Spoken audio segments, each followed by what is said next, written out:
Okay. How's that, guys? How's the sound now? Oh, that's not what we want, though.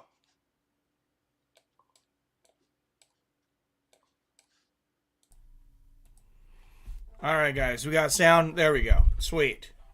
All right, guys. We got What's sound. Up, Robert? Phil D. Roll in the house.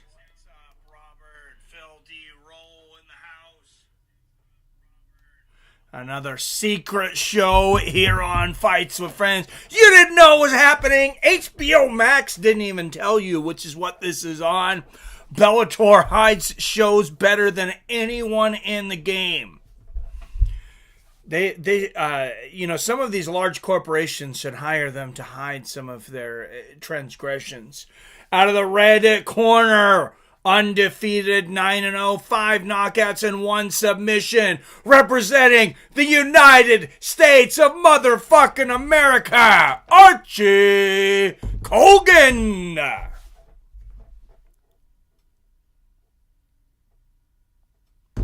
Mike Beltran is the referee. Is there an echo now, though? Echo went away. Yeah, I think that was just from me testing the sound, I think, is why we had an echo. All right, here we go, guys. You can watch along on HBO Max or just listen in here. Here we go. Kogan in the red gloves, Gouty in the blue. Kogan, a huge favorite. Live odds have him at minus 670. Good left hand there from Gouty. Yep, I'm turning it on. Nice.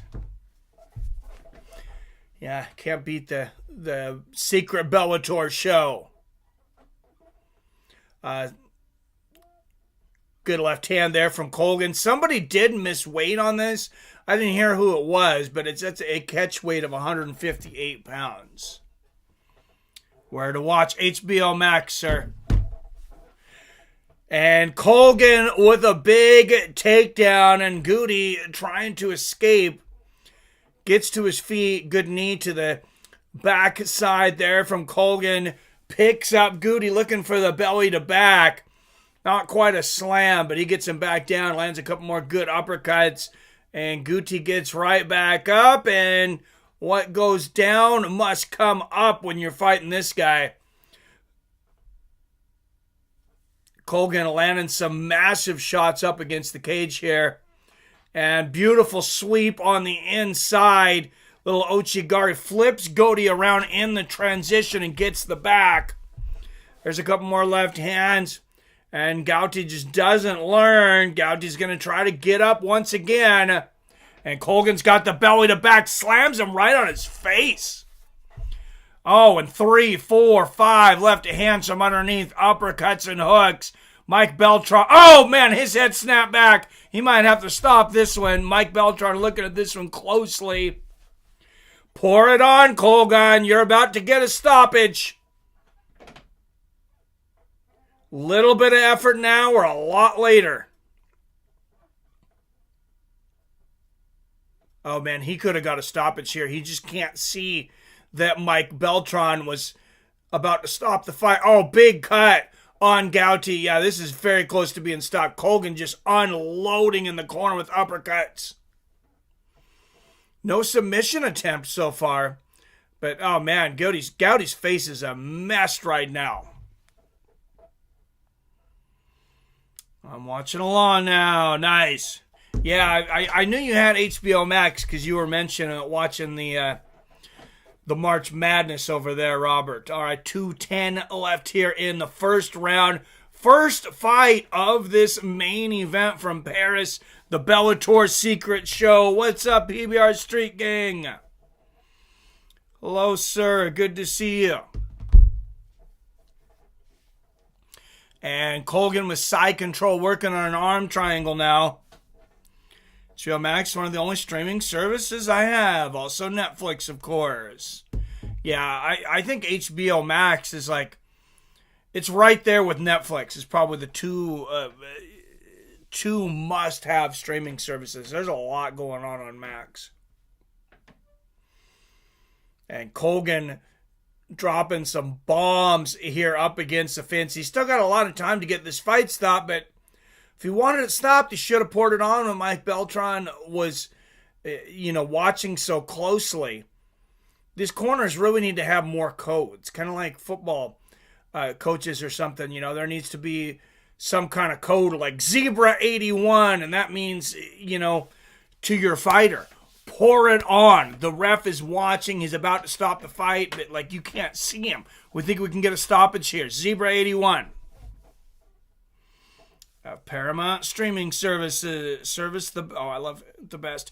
Paramount's really good. They have really good programming. Their app is absolutely horrible, but yeah, it's pretty good too.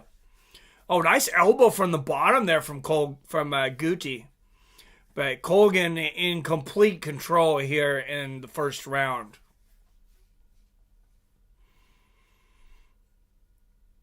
And Gouty just cut up. There's another good elbow from the top there from Kogan. It looks like Gouty might survive this first round, but I don't see him getting much further. A couple more big rights there from Kogan. Pour it on, Kogan. You can get a stoppage here. Mike Beltran is watching. He wants an excuse to stop this fight. He knows Gouty's outmatched. Might be a 10-9 for Kogan, but I really need to see some submissions from this guy. He had the back, he had side control, he landed a lot of good ground and pound. I didn't see any submission attempts though.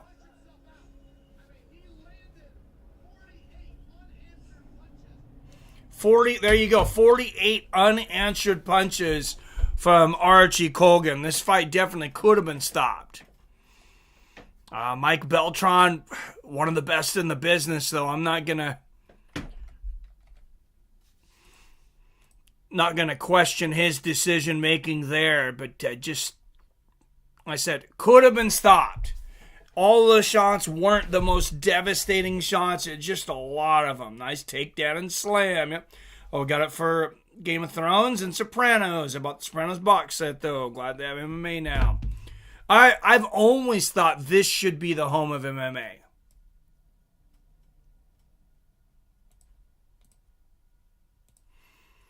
Because their production with HBO Boxing After Dark is the best production by far of anybody. Showtime was next, but HBO was always number one.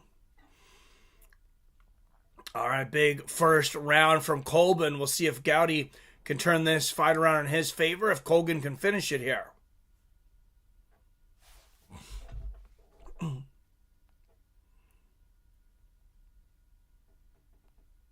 Yeah, that was Phil D. Yeah, I love The Sopranos, man. I could just watch it over and over and over again. Good inside leg kick there from Kogan. Jab to the body from Gouty. He needs to come up with that jab to the body and land the overhand right. Good left hook upstairs there from Gouty. Gouty's still a little shell-shocked, I think, though, from that first round. He's a little hesitant to get too much offense going. He doesn't want to get taken back down again. Kogan, I think, also has the better hands. He's just the better fighter all around. He should win this fight easily if he doesn't beat himself.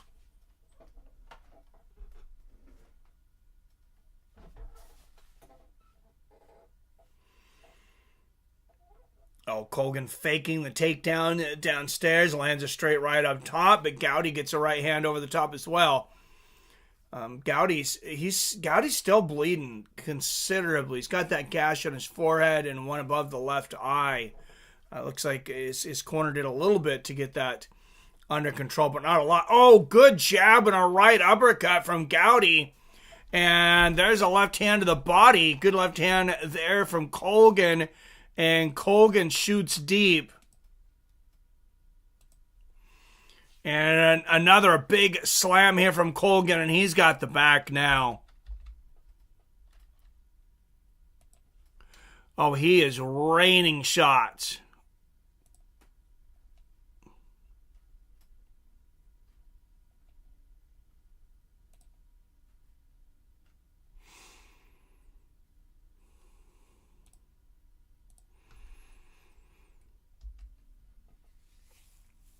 And, well, Gouty plus 1,100, Kogan minus 2,500, and they've taken that off the board. So the odds are off of the board for the moment. Oh, good knee to the body to the ground's opponent there for Kogan, and there's another one. By the way, some big changes in those knees to a down opponent coming should be this next year. They have passed. A grounded opponent will now be one knee, not a hand, not an elbow, none of that crap. It's got to be a knee. It's going to have to be a knee visibly touching the canvas. Like right now, Gouty would still be a down opponent. But none of this bending over and touching your hand crap that we've seen that's been driving me nuts for years. Good knee to the body there from Kogan. Of course, the other part of the rule change coming up this next year is they are finally banning the 12-6 elbow. Oh, and another big slam there from Kogan. Give him the RNC. Yeah, he needs to go for more submission attempts there. You see Mr. Highlight, Justin Gaethje, watching along in the crowd. Good to see him upright and hopefully doing well. Made the trip to Paris.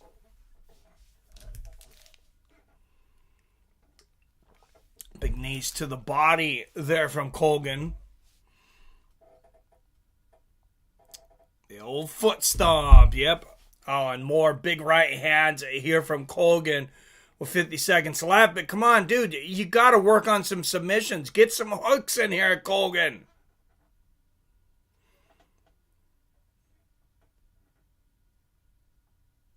Oh, yeah, he should have submitted Gouty already. Probably should have submitted in the last round. Definitely should have submitted him right now. But he's not getting any hooks in. He's not going for any submissions. This is weird.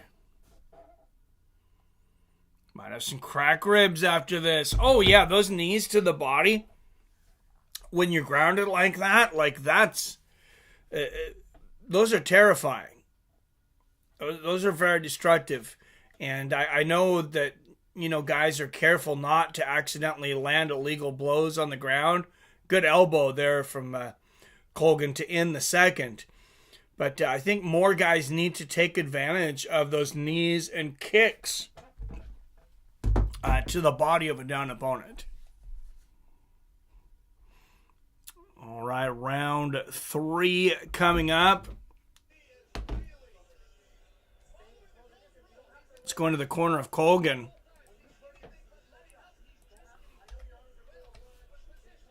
Dude needs to be working on a submission right now. Get this guy, double up his jiu-jitsu time, and I don't know, cut his wrestling time in half or something, because Archie Kogan's been absolutely dominating this bout, but it's all on wrestling. His ground and pound's been decent. I haven't seen him use a lot of the stand-up striking either, and his submission game is just not there.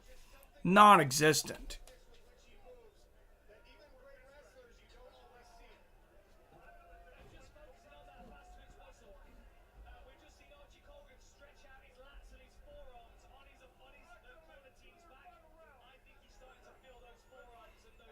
All right, Archie Kogan, Thibault Gouty. Let's see if Gouty can take one last chance to turn this fight around, or if Kogan can finish this one. I would hate to see him win a decision in a match he was so dominant in. If he doesn't finish this fight, it's because of holes in his own game. And I know he's still very young at this sport. Good jab to the body there from Kogan. That could often set up overhand rights, body kicks, things of that sort. Oh, beautiful right hook there from Kogan. And Kogan putting the pressure on. Good double jab there from Gouty. If you're Gouty, though, you're very hesitant, as he is, because he doesn't want to get taken back down again. There's a double jab, right hand behind it from Gouty, blocked by Kogan, but at least he's getting hands on him. Good left hand there from Kogan, right on the chin. Oh, big left hook from Kogan. That was a hard shot. It's like, yeah, stop taking him down. If you're not going to be able to finish the fight, on the ground, you're a better striker seemingly too. So do that. It's not brain surgery. Good left hook there from Gouty. Oh, nice right hook over the top from Kogan.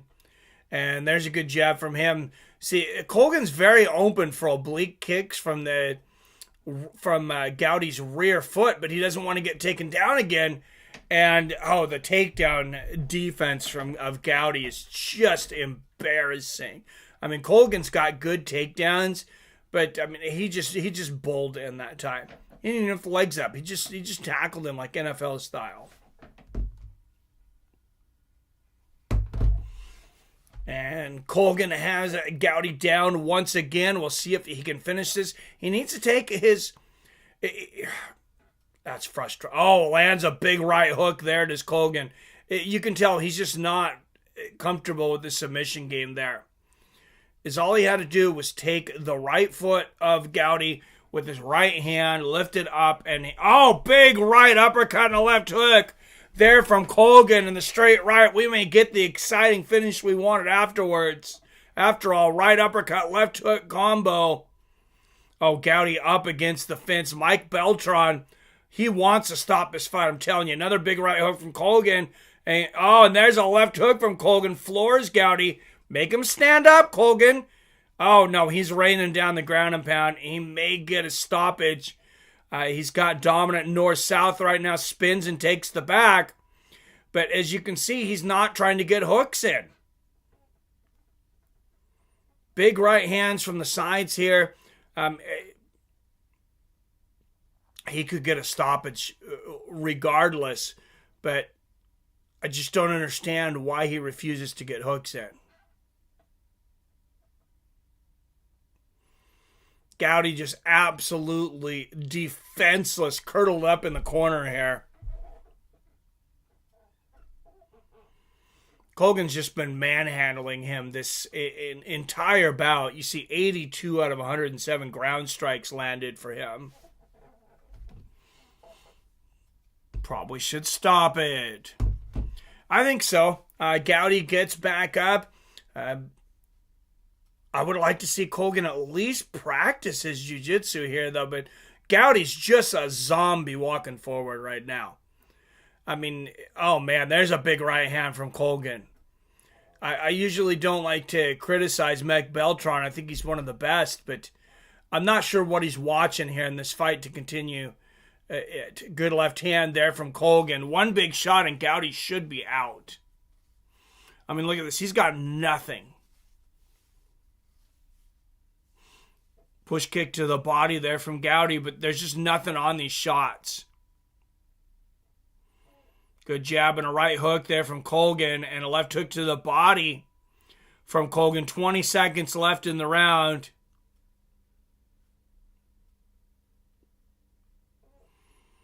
Good counter left hook there from Gouty. And, I mean, this is a good win here for Kogan. Good left hook there from Gouty. And overhand right, he lands some big shots at the end of the round, which kind of has got to be infuriating, not just for the crowd, but for his corner, showing that he didn't leave it all in the cage. But if you're Archie Kogan's corner, I mean, yeah, you got to be happy. You were dominant. You're going to get to the next step. But you got a lot to work on still. There's a lot to... And, maybe that's a good thing. That he's able to dominate a guy this easily. And you can tell he's still got a lot of learning to go. He's very young in this game. that left hook, right uppercut combination of his is something else.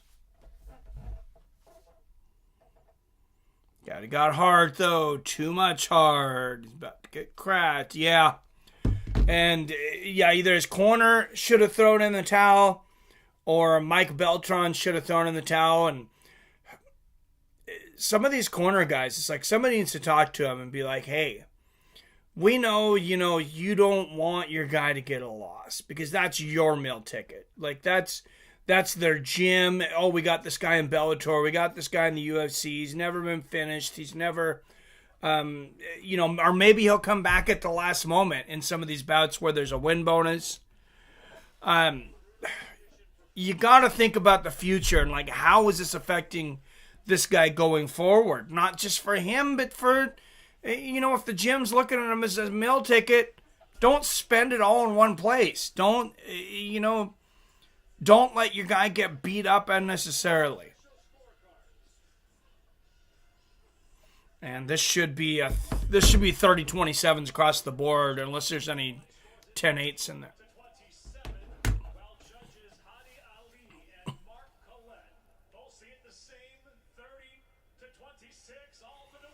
Okay, so they gave a few 10-8s in there. I gave a 10-8.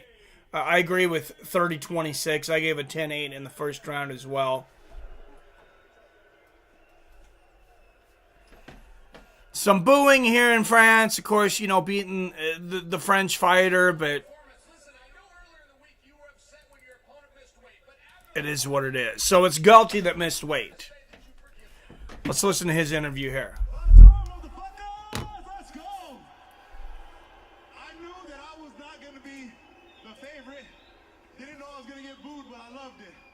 Came out here for adversity.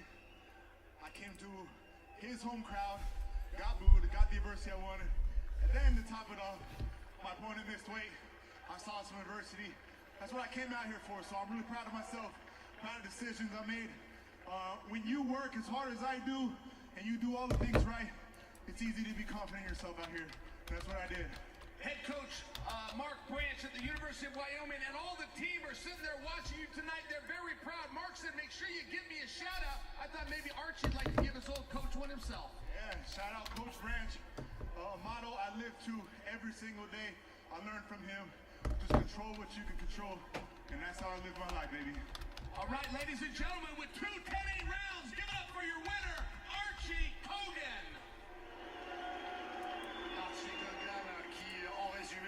All right, and a lot of boos here in France for the winner, Archie Kogan here, but that's the way it goes.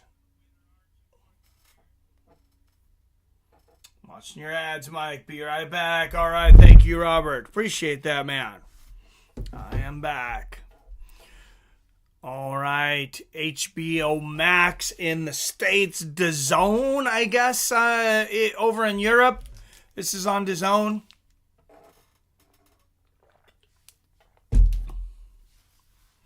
Phil D. America. Yes. Another win. Another win for the good guys. Doumbe is a rival. Cedric Doumbe, that's who a lot of guys are here to watch tonight. This guy is insanely powerful.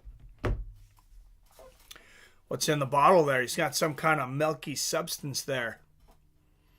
Got some secret juice from Paulo Costa.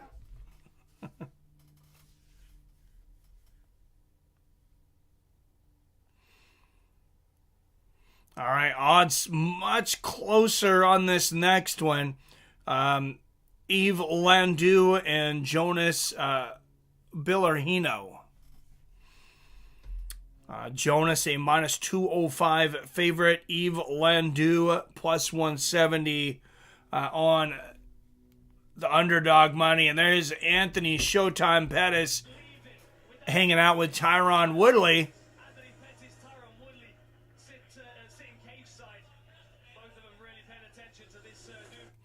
Tyron Woodley, he's really been making himself seen everywhere he can. He's been going everywhere. Of course, when we were over at PFL, man, PBR spotted him. Tyron Woodley was there, cage side, I believe on the mic. He's here for the Bellator show. We seen him at the boxing match. What was that? I think he was there at Lomachenko versus Kambosos this week. Big weekend coming up, guys. Huge weekend coming up. Tyson Fury, Alexander Usyk, finally here. That goes down tomorrow. Also, big UFC, Edson Barbosa versus Lamar Murphy. Let's bring up the UFC card for tomorrow real quick while we're waiting for this next fight. There's Landu's dressing room.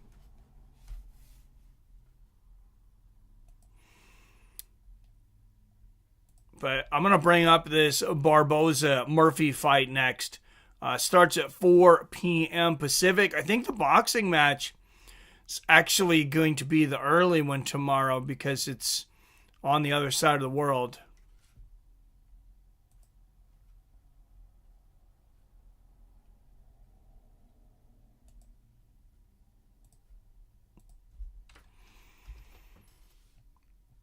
All right, guys, here we go. Starting in the prelims.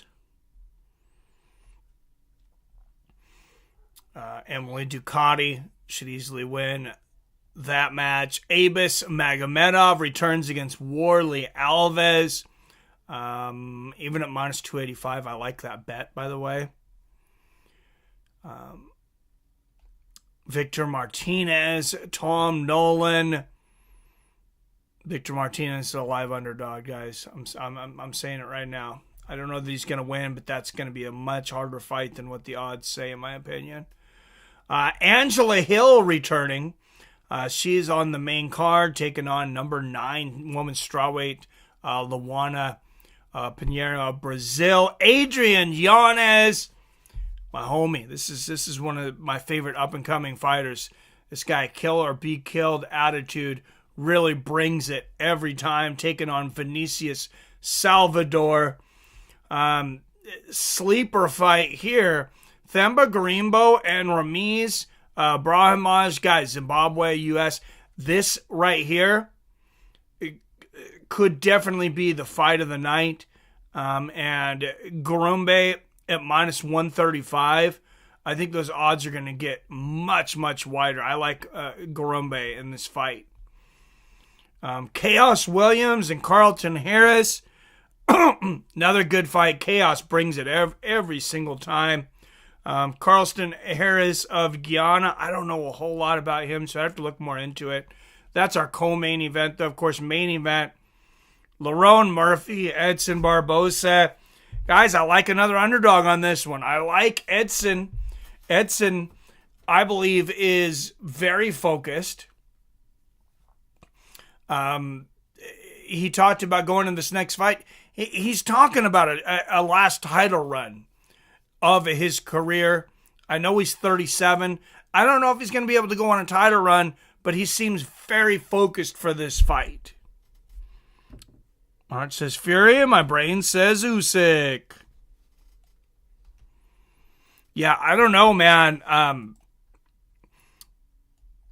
For those that are going for Fury, they have to be happy that he is at least, shown that he's very serious about this.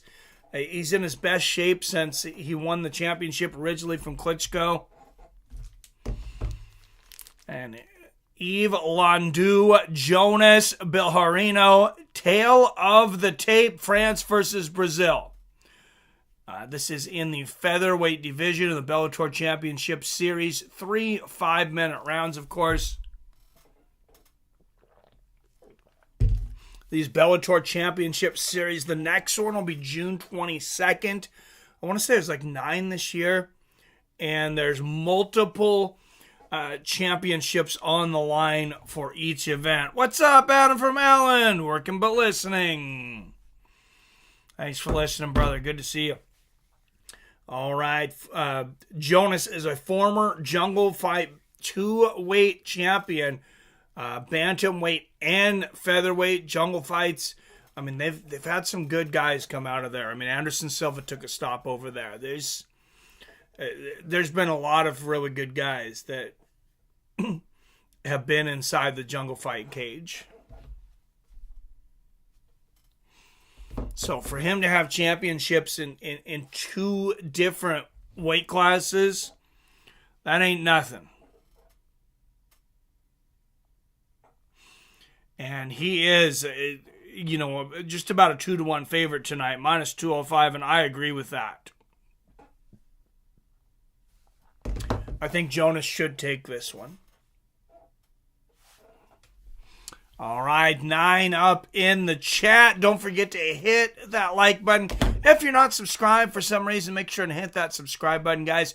We are doing this every weekend. Tomorrow, we got Tyson Fury and Alexander Usyk, and Barbosa versus Murphy on the UFC.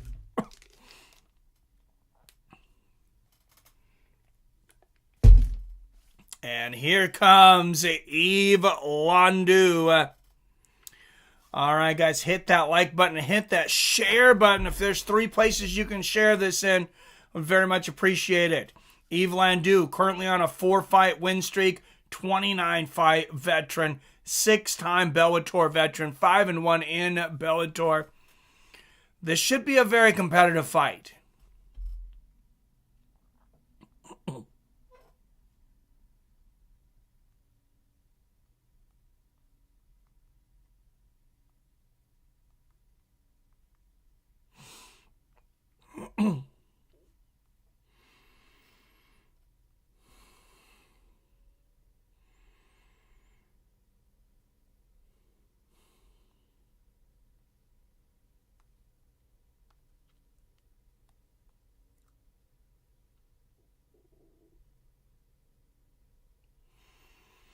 All right, and actually, let's put up a vote here real quick for this. I should have had this already.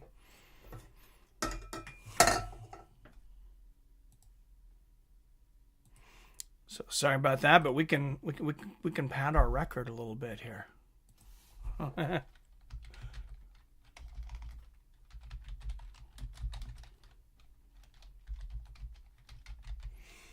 No, I say that, but this should actually be a pretty competitive fight.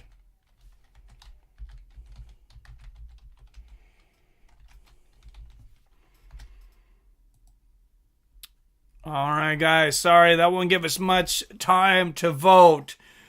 But Yves Landu, 4 years older at 37. Jonas, 3 inches taller at 5'11". Jonas will have a 2-inch reach at 76 inches. France versus Brazil. Keys to victory. Jonas Billorino. Cut off the cage, body kicks, trigger cross. Yves Landu. Kick with volume, flying knees, and trap with the Kimura. All right, so far 100% for the underdog, Landu. Anybody else going to bet? Or, going to vote here? Oh, we got to get this in the Fights of Friends. Can you share this on the Fights of Friends Facebook page, Robert? Sorry, I didn't even know this was coming up either. I voted. Yeah, I think you were the only one, man. What time is Tyson versus... I need to look that up. All right, out of the blue corner, 11 wins against just 2 losses with 8 knockouts and 1 submission. Jonas Billorino. And this guy's about to get some cheers because this is the French fighter. 20 wins against 9 losses and 10 finishes. 5 by knockout, 5 by submission. Yves Landu. All right, 11 up in the chat. Don't forget to hit that like, subscribe, and share button. Try to share this with at least 3 social media areas if you can. Keith Peterson in the house. Might be a lonely UFC tomorrow. We got Mike Beltran and Keith Peterson here in Paris, so they will not be in the States tomorrow for UFC. All right, here we go. A touch of gloves, and this fight should be violent. See Landu plus 163 now on the underdog money, minus 225 for Billorino. Oh, and Landu immediately catches Billorino throwing the spinning kick. All right, 2 voted, 100% Landu. We'll take it. And Landu with the takedown.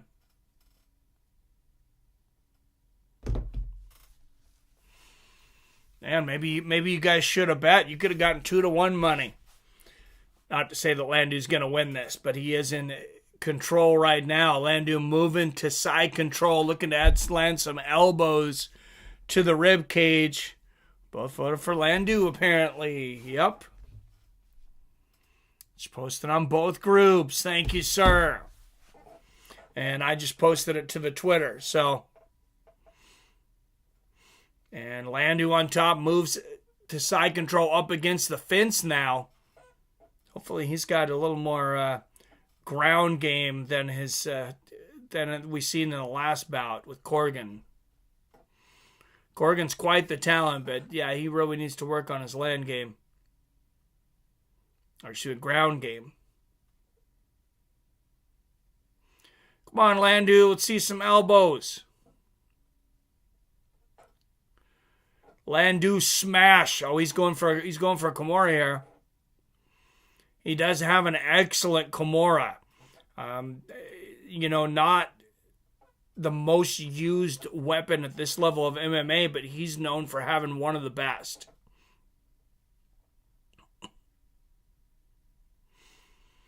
And Billorino able to get back to his feet, but Landu's still got a body lock here.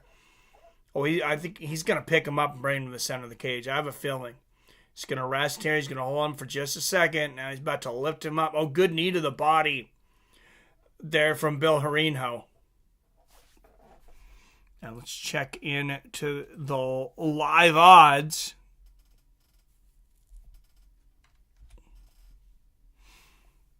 Nice elbow to the body there from Landu. Billorino is still just a slight favorite at minus 145. Yves Landu at plus 114 on the live money. Oh, and Landu working that standing Kimura to get the takedown there. He loves using that Kimura to move guys around. He's good at it. Oh, and here comes the ground and pound from the top here from Landu. You're going to get a stoppage from Keith Peterson these days. This guy better be unconscious for a good 5 to 10 seconds, or he ain't stopping shit. Billorino back to his feet. Man, this is really going to be surprising the odds makers.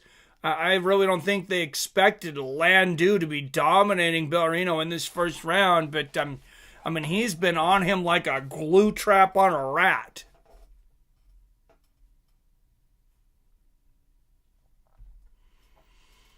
Looking for the sweep on the inside is Landu.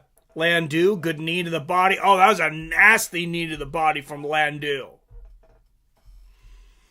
Yves Landu, he's one of these guys, not everybody knows about him, but if you know about him, you know he's vicious. Oh, flying knee to the body from Landu. That really hurt Billorino.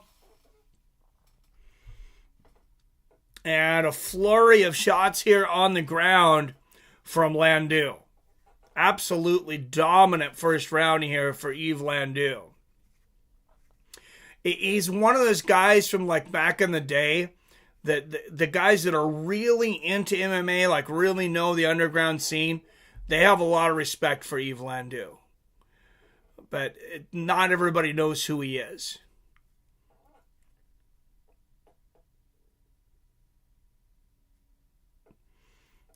And a dominant first round here for the underdog, Yves Landu. And Keith Peterson's going to call him back up. Let's see if Landu can come up with something exciting here, or Billorino can get himself back in this fight. Spinning body kick misses from Billorino. Oh, he lands a nice left hook there. A couple of big shots there from Billorino before the bell. but a huge first round for Yves Landu. Mike, you ahead of me for once, but only 2 seconds, though. Yeah, I got a pretty good connection on my HBO Max.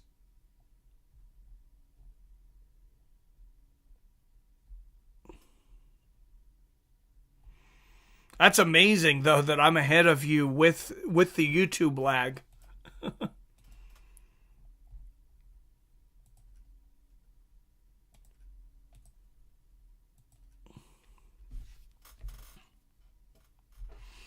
It's close, maybe even a second off. Oh, beautiful. And now Yves Landu, all of a sudden, a minus 250 favorite heading into the second. How these odds have changed. How the tides have turned after just one round. That's why I love live betting. Live betting's the best. I mean, if you thought Jonas was going to win this after the first round, maybe you put some money on him at the underdog plus 200. He does not look near as confident as he did before this fight started, though, and Yves Landu looks supremely confident. All right, here we go, round 2. Oh, man, live odds now minus 345 for Landu. That is something else. Well, I don't know where they're getting them from. DraftKings still says minus 250, but good body kick there from Billorino. Either way. I got shitty internet. It happens. And Billorino looking to get something going. Lands a nice low leg kick there. Landu, I think Landu really got into Billorino's head in the first round, though, and in between rounds. Because his body language has really changed since the beginning of the fight. Good right hand there from Landu. Landu hands down at his waist, pop-shotting Billorino from the outside. Oh, good little sweep inside there from Billorino. Push kick to the body from Jonas. But Landu with another takedown here. Billorino immediately scooting to the fence to try to get back up. But look at the veteran move here from Landu. Keeps a hold of the legs. Gets to the body lock. Billorino is free, though. He's still in a body lock, but he is up. Landu dominates the clinch, though. Oh, and now Billorino with the belly to back suplex, and he ends up on top. What a move there from Jonas Billorino. Some action for all the catch wrestling fans out there. Josh Barnett approved.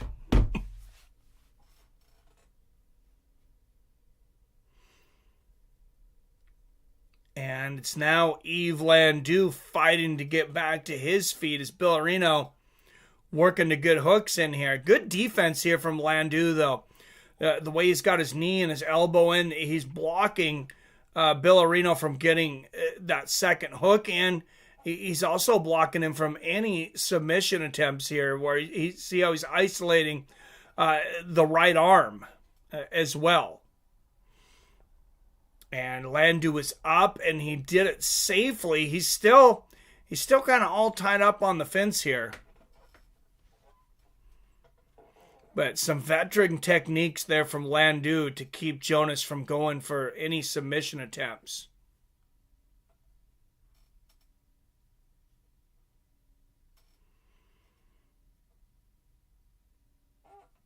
And Billorino just kind of shaking Landu around the cage.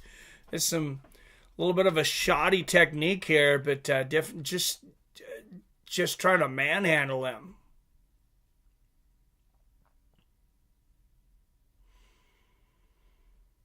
And he's definitely a strong guy, but so is Landu.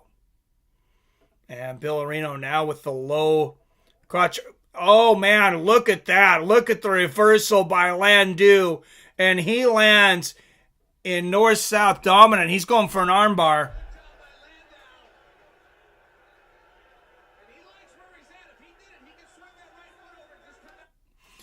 Yeah, Landu, actually, all he needs to do, I think, is bring his right leg up. Well, let's see. He doesn't need to swing it over. He's at a kind of a weird angle here. Oh, he knows exactly what he's doing. Billorino's in a lot of trouble here, I think. Oh, good shots from inside the triangle here for Landu, too. This is an excellent position for him. Now, if he loses this, Billorino's going to be on top, so he's got to be careful to keep those arms isolated, because he just forced Billorino on top of him, but he's got Billorino all tied up in this armbar submission attempt,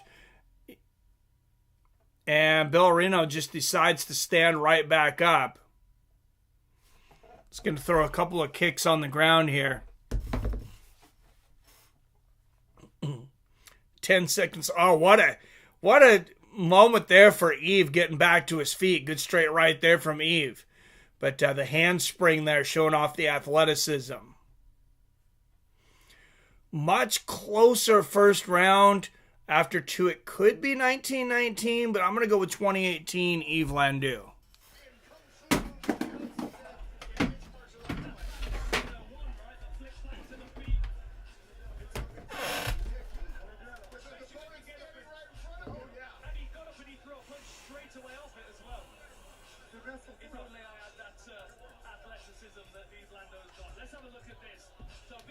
Oh, them and their stupid music. Curse you guys and your stupid music. If people want to listen to music in between rounds, they can turn on their own music.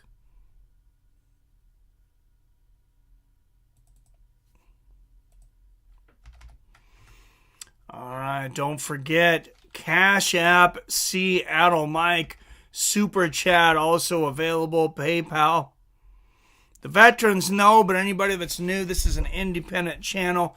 Trying to be a full-time YouTuber here, guys. I don't know if it's going to work out, but fully funded by you guys. Shirts also up. You can see on the channel now. Shirts, hats, hoodies, coffee cups, phone cases, all kinds of Fights with Friends merch.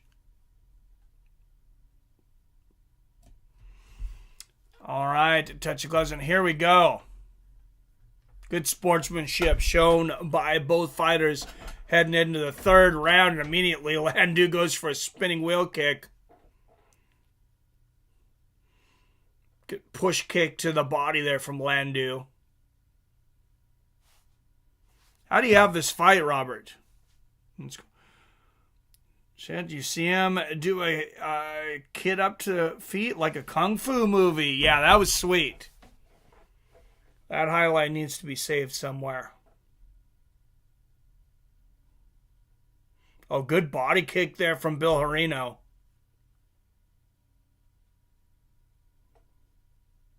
It's going to be hard for him to get a decision over Landu, though, the way this fight's been going. Assuming somebody doesn't finish it. Eve Landu, just say minus 150 favorite right now. Billorino plus 120. I like that. Put down 150 right now to win 100 on Landu, assuming he's ahead 2 rounds. That's a good bet. That's a very good bet in my opinion. Oh, good left hook there from Landu upstairs.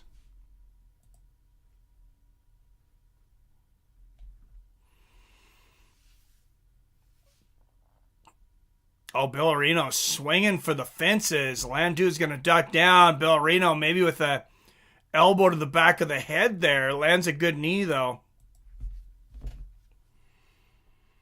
Like how they keep checking on Big John here in America during the fights. Yeah, Big John McCarthy. Nobody knows what's going on better than him.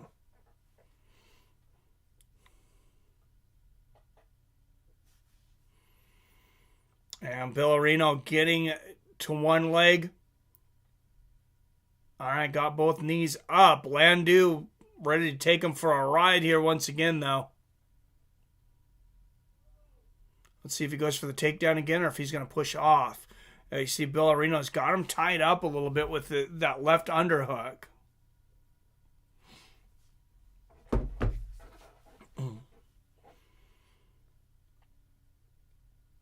Oh, Landu's got the foot trapped now. Good balance here by Billorino. But, he just brings his weight down.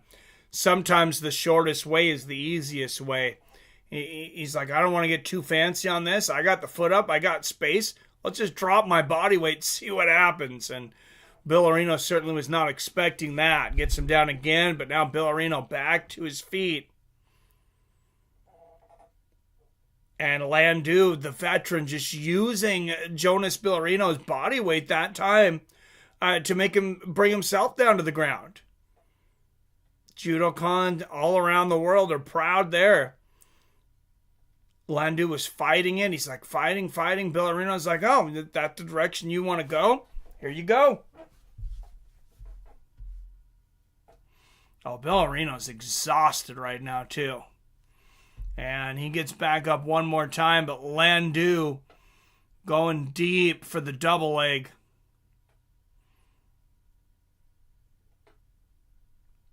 And Billorino breaks free. Back to the center of the cage. Good left hand there for Landu. Spin kick to the body lands for Billorino.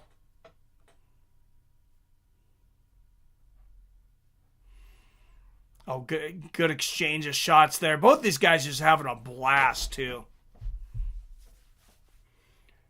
I mean, Landu's always having a good time.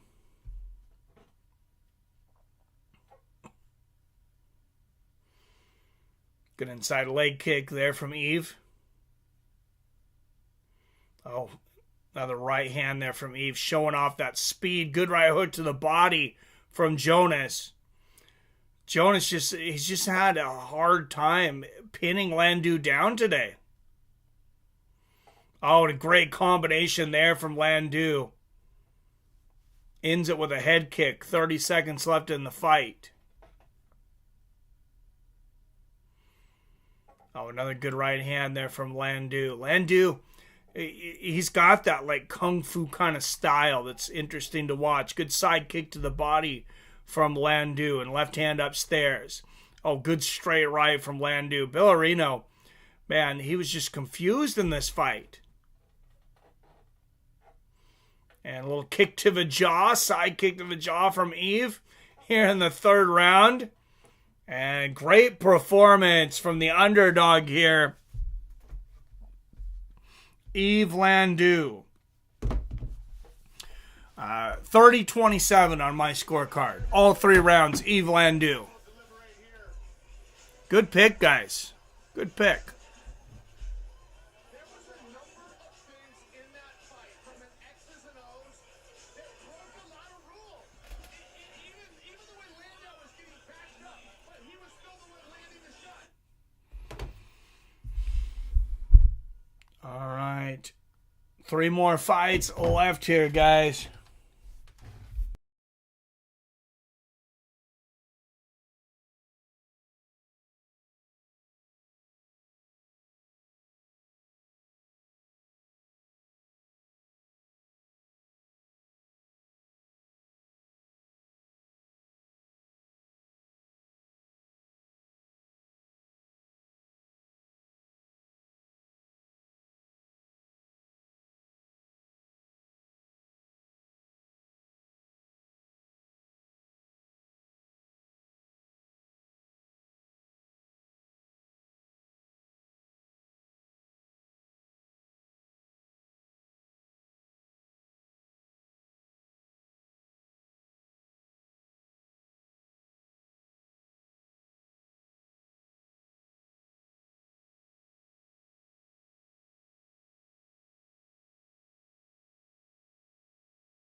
Your second judge, Hadi Ali, 29-28, scoring the fight for Billorino. What? Your third and final judge at cage side, Dave Peabody, scores it 30-27 for the winner by split decision. All right, Phil. Thanks, brother. How was that a split decision? Oh my goodness! At least he got the victory, but you got some judges here that are smoking something funky.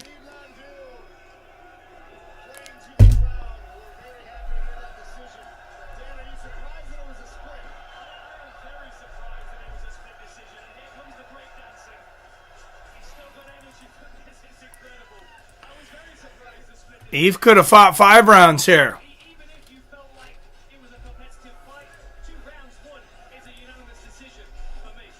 All right. Ladies and gentlemen, I'm here with Yves Landu. Yves started out. Yeah, I just don't see how there's any way that you can give. You could maybe give Billorino a round, but 2? This was a split decision. Yves, première question, est-ce que tu étais Yes, happy birthday, Dan Hardy. Oui, j'étais surpris, je pensais que gagner à l'unanimité. Mais bon, un juge a décidé autrement. Le plus important, c'est que la victoire devant mon public, en feu. Regardez. Shale, Yves saying, of course I was surprised it was a split decision. I thought it would be a unanimous decision, but the most important thing is to go out and get the W, get the win in front of my crowd, hence the roaring reaction afterwards. Please ask if we saw fireworks up in the audience. That's my first time. We got this crowd wide awake, and they're not just here for him. They are also here for the co-main event. Could you please ask him for a prediction in Cedric's pending match with Jaleel? Alors, question évidemment, Yves, le public est très très chaud ce soir grâce à toi, mais le public va être très très chaud dans quelques minutes également pour notre co-main event de la soirée avec le retour dans la cage de Cedric Doumbe et Chael Sonnen. Voulez avoir ton pronostic pour le combat, qui va gagner entre Cedric et Jaleel? Alors, une chose à dire. Le combat entre Cédric et Dumay et l'autre. Moi, j'aimerais. All right, Costello Van Steenis coming up next. He has been incredibly dominant. I do not know much of anything about this Gregory Babin guy, but I do know he is a huge underdog. Costello minus 380 on the money line.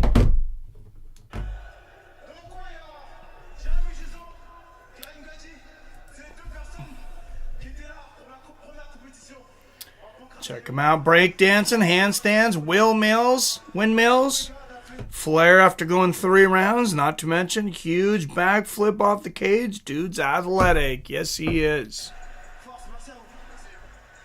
And that kick flip we were talking about, Robert, how he got up, that was pretty sweet.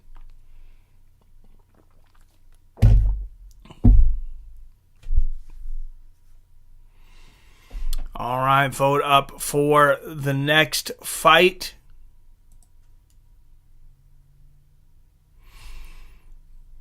Gregory Babin, the 1 vote. Costello Van Steenis. I'm telling you guys, Steenis. I mean, vote how you want to, but Steenis should dominate this fight, in my opinion.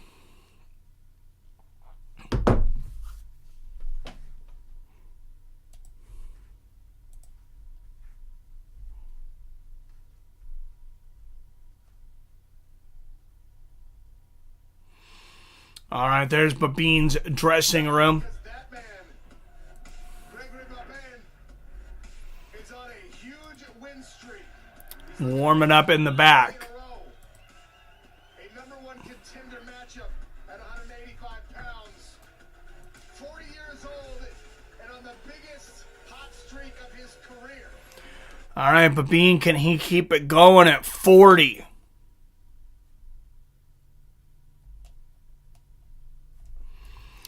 I don't know about that, but we will see. About that, but we will see. About that, but we will see. About that, but we will see. About that, but we will see. Got that, but we will see. We got a 50-50 in the vote. Got that, but we will see. We got a 50-50 in the vote. Got that.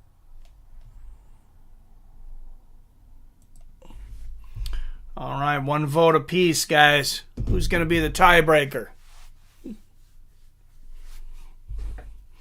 I guess if it's a tie, it won't count towards our picks, but that's all right. We were going to look up to see when Alexander Usyk is. Mike, we ate stuck on a loop. What? We're stuck in a loop? Competitive fight. Competitive fight. Competitive fight. What's some weird shit? Competitive fight. What's some weird shit?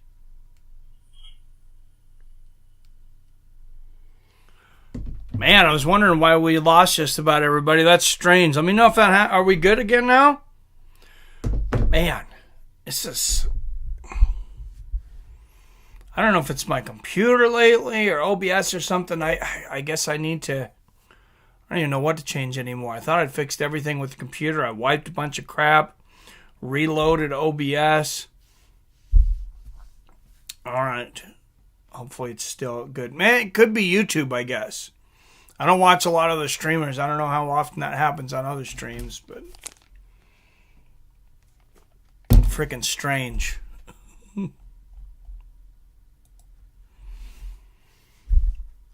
All right, 3-spot bout coming up next. 4 votes in, 75% for Castello Van Steenis. 1 vote for Gregory Babin.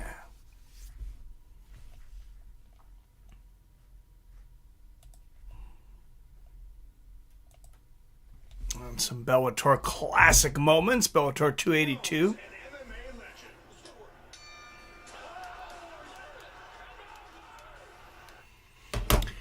What do you guys think about PFL running Bellator separately for now? I mean, maybe they're just trying things out right now, but is this kind of a dumb idea? Should they just put it all under PFL and say, like, hey, we're the competition to the UFC. We took these 2 organizations, put them together to make a super organization? Or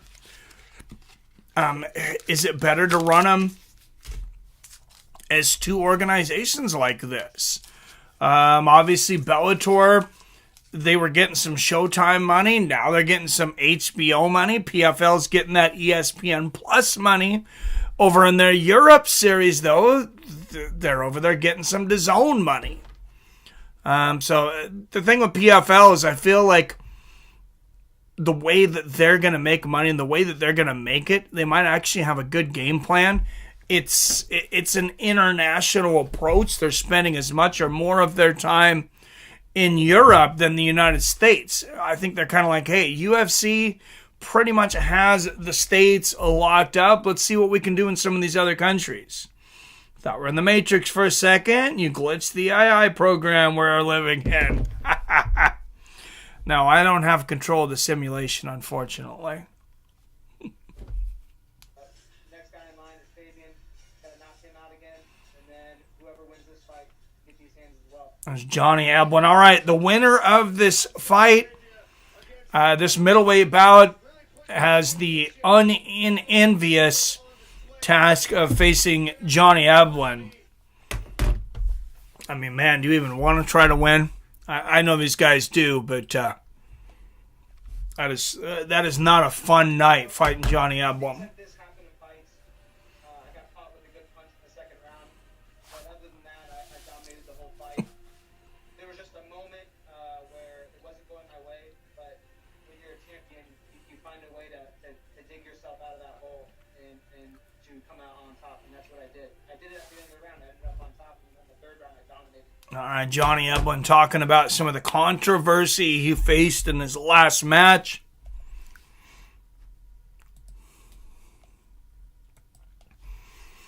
This next bout, Castillo, Kogan Costello Van Steenis, like I said, minus 380 favorite. Gregory Babin plus 300 on the underdog money. The over-under in this fight is only 1.5. So we'll see if it goes past the 1.5. I feel like bet a lot of overs in Bellator. It doesn't seem like they get as many finishes. Something to do with their cage or something. All right, France versus Spain. 3 5-minute rounds, middleweight division, guys. Title eliminator here. Cedric Doumbe on deck. I know a lot of people will tune in just to see Cedric Doumbe taking on Jaleel Willis.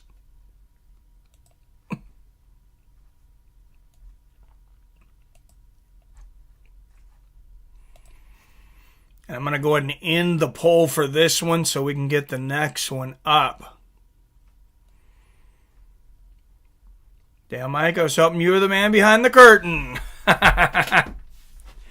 Well, would the man behind the curtain tell you he was the man behind the curtain? I think that's something he'd keep a secret. Costello Van Steenis making his way to the Bellator cage. What do you guys think? I really like the walkway. I like the walkway. I like the show, the prestige and everything. And I think Bellator has always done it perfectly. They don't take a bunch of extra time like with boxing, but they at least have the runway. Costello's won 8 of his last 10 victories over Fabian Edwards and Mike Shipman. 10 of his 14 wins have came by knockout or submission. I have a feeling he's going to finish Gregory Babin very quickly and violently here today as well.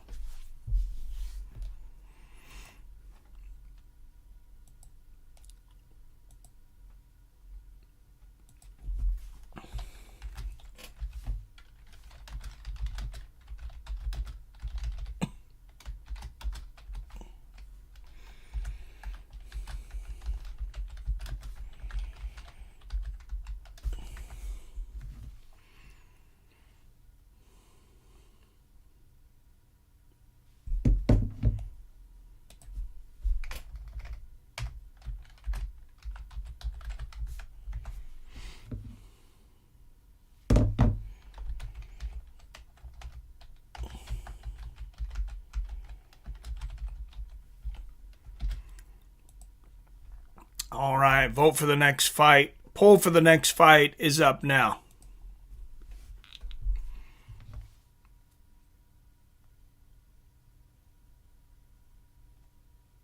Anybody get us a time on when Tyson Fury and Alexander Usyk is tomorrow? I can look it up right now, I guess. Oh, you know what? I'm on DraftKings. Just go to boxing. Here we go. Let's see what we got.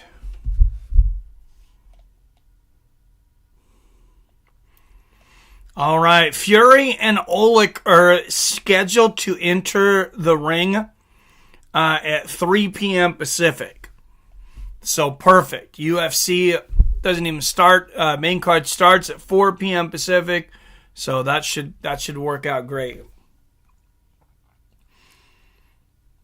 At 9 a.m. your time, 12 my time. Nice. Thank you, Robert. Yeah, for the card starting, it looks like the main event won't be until quite a bit later. All right, and here comes Gregory Babin.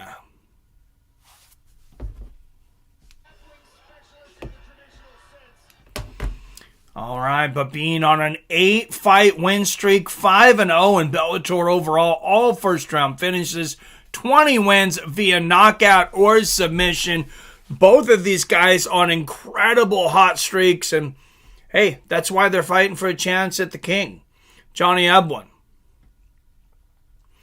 One of these guys is going to walk out of here and have to start that all over again. The other one gets a shot at becoming a world champion. And, I forgot to change the picks here. You guys got that last one right. We're 17-9 now. good pick, too. I would have went the other way, honestly, and I would have lost.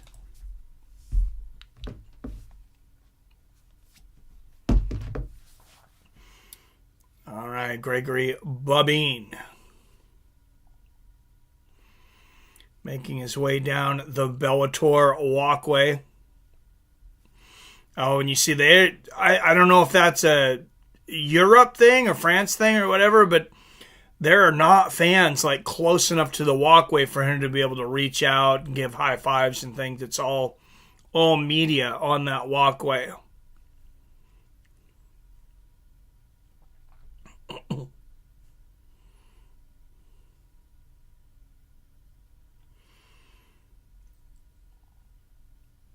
All right, and Gregory Babin is in.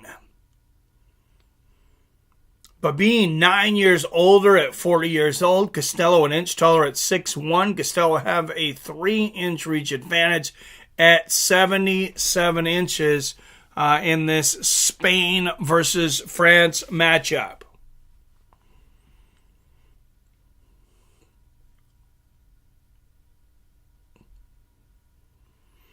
All right, keys to victory. Costello's got to throw those light punches, come up with the high kicks, land good elbows in the clinch on his trips, and use his trips and his foot reaps. Gregory Babin, pressure early. He's got great hooks and uppercuts, and his favorite move is the ghillie. So he wants to get Castillo in an early guillotine before too much sweat gets on these guys.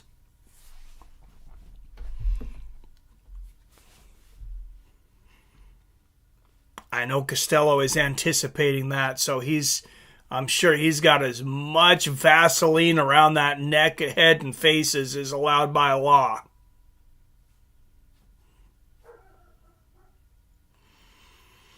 All right, out of the blue corner with an MMA record of 14 wins against 3 losses with 10 finishes, 7 coming by submission, 3 coming by way of knockout.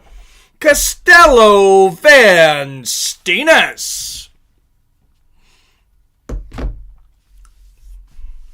And out of the red corner representing Paris, France with an MMA record of 23 wins against 11 losses, 20 coming by way of finish, 13 submissions and 7 knockouts, Gregory Babin. Well, there's a lot of finishes in these guys' records. A lot.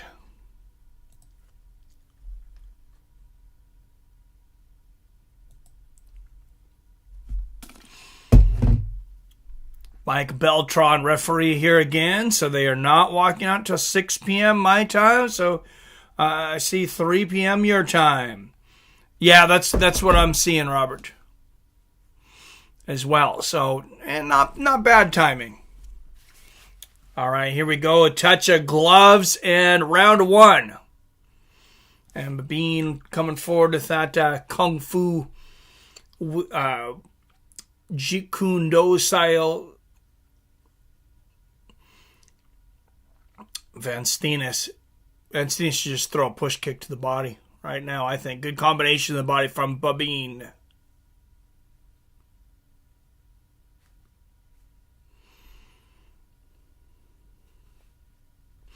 Oh, Van Steenis going for that head kick early over the head of Babin. 4:20 left in the first. Big right hand from Van Steenis. And Babin inside the powerful body lock. I'm surprised Babin's the one to clinch here, though. Costello takes him down easily. Easy sweep there. Van Steenis' judo, his grappling's far superior to Babin. I don't know what Babin was thinking with that body lock, but that could be the fight for him. Both of these guys do have a lot of submissions on their record, though. Van Steenis thought to have fought the better competition for quite some time, quite a bit younger fighter, but Babin not showing really any signs of slowing down at 40 years old. And there's a slam from Van Steenis. Picks Babin up from the guard and slams him into the center of the cage. And we'll see if he can work inside the guard of Babin to try to try to pass the guard here. Babin, he's got a lot of submissions himself. So Costello's got to be careful inside Babin's guard. Good right hand from the top here from Van Steenis, and a little short elbow.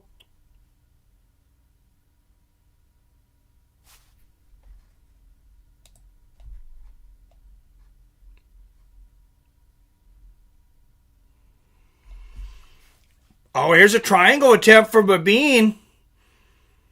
And Van Steenis able to break, goes to dominant north-south position. Big move here from Van Steenis.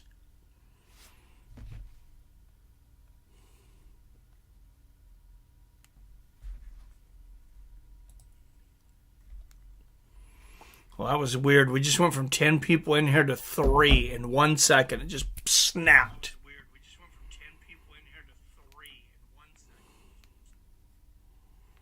What's going on there, YouTube?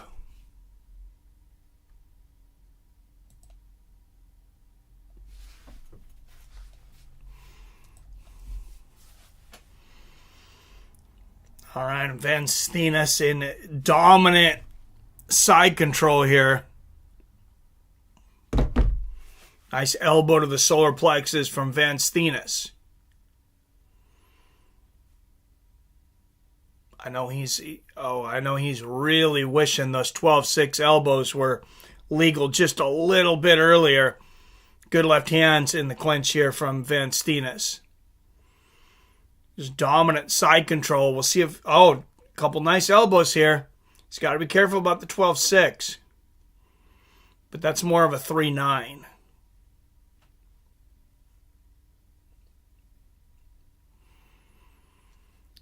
Van Steenis got a lot of submissions he can use from this position. And he gets greedy, tries to jump guard, and loses position. Oh, now he gets side control all the way on the other side. Interesting adjustment there from Van Steenis. Maybe he prefers to do the armbar from the right side, not the left. Oh, beautiful move. He gets full mount now. But Bean's in trouble now. Van Steenis full mount with 40 seconds left in the first.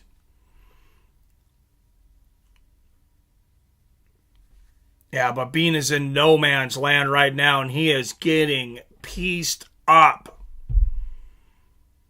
And oh, look at that rollout from Babin, right uppercut, and he escapes and gets back to his feet.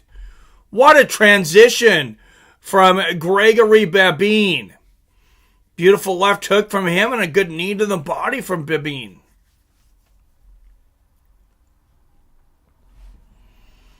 And Van Steenis looking for one more slam here before the end of the round. Oh, spinning back fist attempt misses from Costello, but big round for Costello Van Steenis.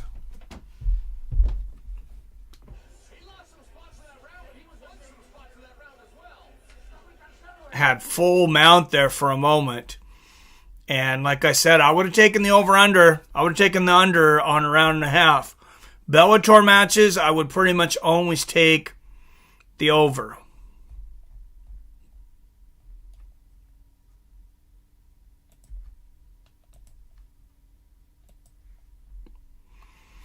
Just something about that cage. I don't know what it is. I don't know why they haven't finished it or why they haven't switched cages, but it just seems like they just do not have as many finishes as, organizations with smaller or different size cages. It might be the curse of Bellator.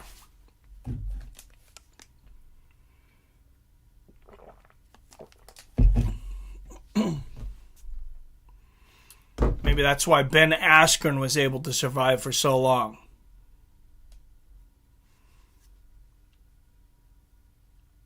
That guy couldn't finish a meal. All right, round 2. Good push kick to the body from Costello to start the first. There's another one. Remember, I said the over-under a round and a half. So that would be, the 2.5 minute mark. Good right hand there from Costello. Good jab and a low leg kick from Costello van Steenis, and Babin definitely seems to be slowing down. Good low leg kick from Babin.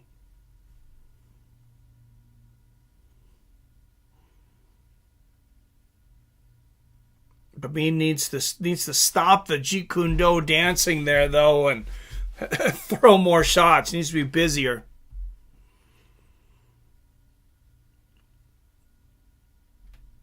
Good push kick to the body there from Babin. And Costello answers with one of his own. Good body kick there from Van Steenis.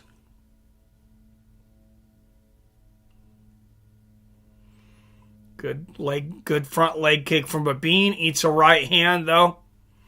And Johnny Eblen watching on. I mean, he can't be too worried about what he's seeing here in this second round. Johnny Eblen's an absolute monster. Good outside leg kick there from Babin. Don't break our streak of 3 spots, guys. 3 spots are supposed to be all good fights. Oh, nice left hook there from Costello. The counter there. Oh, good right hand behind the temple. And there's a head kick from Costello. Gets the takedown. We're about 30 seconds away from the over. Oh, and look at this, though. Babin's got a ghillie. That's his move. This would be a big upset for Gregory Babin if he could pull this off.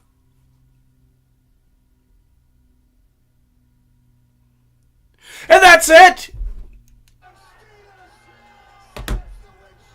Costello van Steenis gets it done. Oh, and he gets it done about 7 seconds before the 1.5 round mark. So he does get it done in the under. What the heck was that move now there? All right, let's watch this replay here. Extra impressive, and I hope we get to hear from Johnny Eblen one more time. So here's the takedown. You can see Van Steenis is trying to figure out what to do with that butterfly hook. He knows he's got his neck wrapped, so he can't move towards the fence. He gets to his side control. He's got that Von Flue choke in there. Beautiful work. Drives the shoulder, and I don't think it helped that Babin's head was jammed up against the fence either. Yeah, it was just hard for Babin to work on that guillotine. He was in a Von Flue choke. So there it is. Costello van Steenis gets it with the Von Flue choke. We didn't have a very good angle on it. It's kind of hard to see anything but Gregory Babin's guillotine attempt there. He takes that left hand around, that left arm around, though, and squeezes. Yeah, referee in the way a little bit. I still don't like the angle on that one.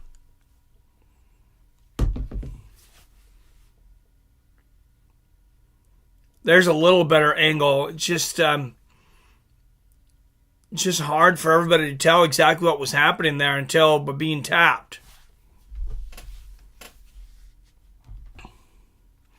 I have no idea who this Gregory guy is, but I'm going to pay attention now. Oh, it's Costello van Steenis won. Hanging on to him, and just hang out there. So he definitely, took advantage of that, finished the fight. It was a great finish.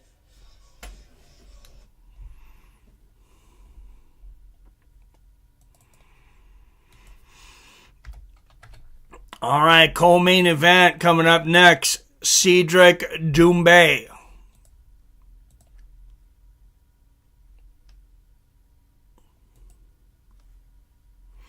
versus Jaleel Willis. All right, 5 votes in, all for Cedric Doumbe.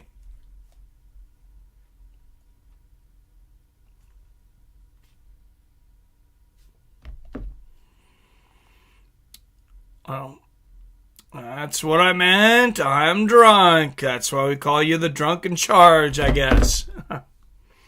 Yeah, I guess it's almost 4 o'clock over there, Robert. I guess it's okay. You've probably been drinking since 9 a.m., though.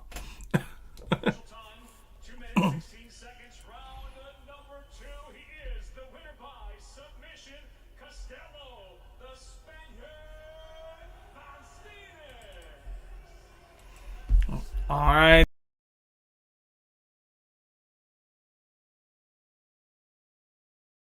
3, winner by submission.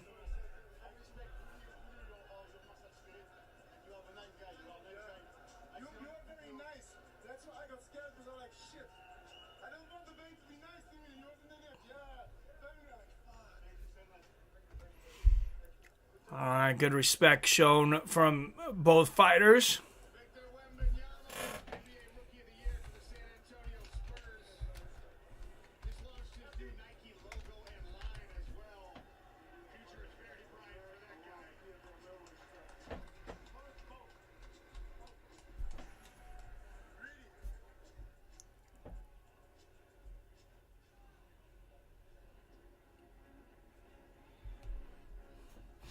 Start a little late today, 9 a.m. Oh, Robert, you're an animal. There's Jaleel Willis's dressing room.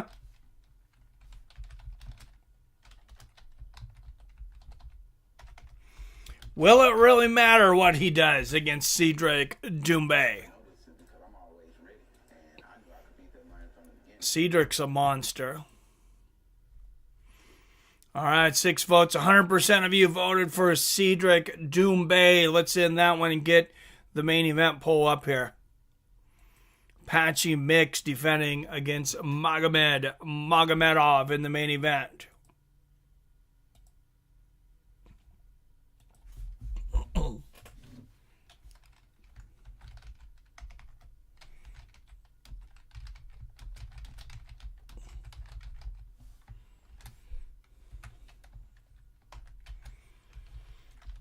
There is Cedric Doumbe's dressing room.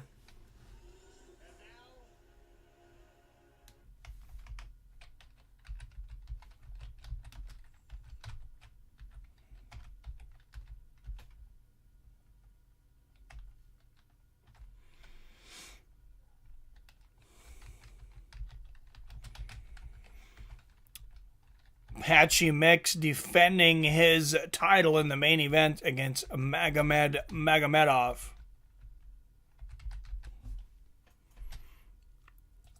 That poll up now, but co-main event coming up right now.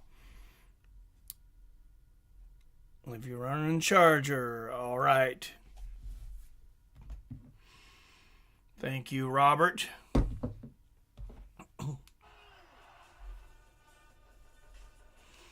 Here for another Bellator secret show. Nobody knows that Bellator's on until you miss it. Well, we caught it. Of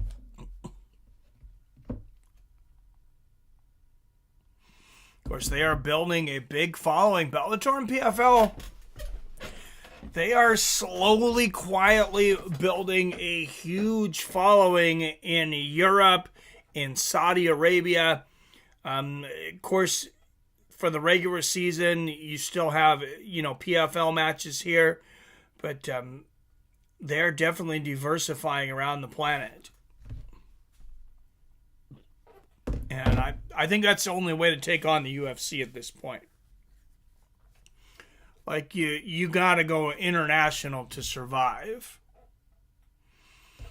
And really, they're not taking on the UFC head-to-head. They kind of have said they are, but there's not a lot of head-to-head events. When they have the PFL shows, a lot of times it's on Fridays. Then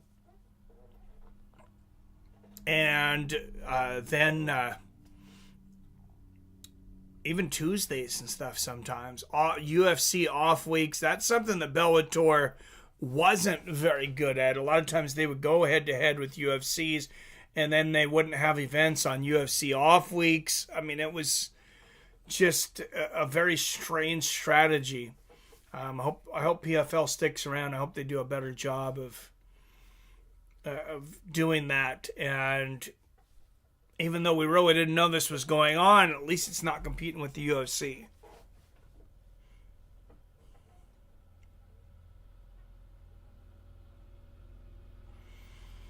All right, Accor Arena in Paris, France.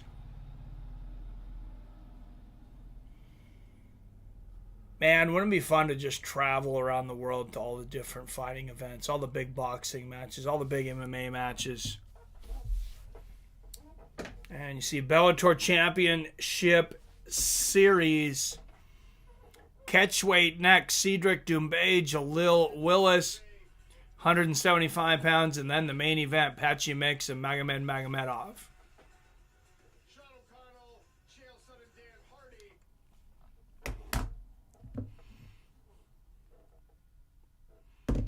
It's kind of funny how Sean O'Connell just quickly became the head announcer for PFL. He was in, he was in the PFL. He was fighting. He won a tournament. He was the first, I believe, the first $1 million. Won $1 million in season 1. Then they tried him out on the mic. He ended up being so good, he became their head analyst. When you got guys like Chael Sonnen and Dan Hardy in there, that's saying a lot.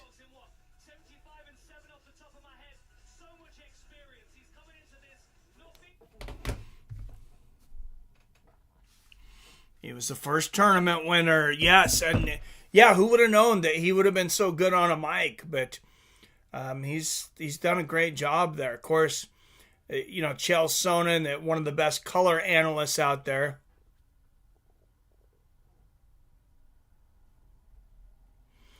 Dan Hardy's pretty much good anywhere you put him. That guy is, he's got such a mind, and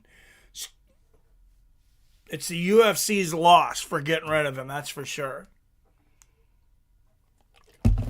PFL was like, thank you very much. We will take that. And this is Cedric Doumbe's last match.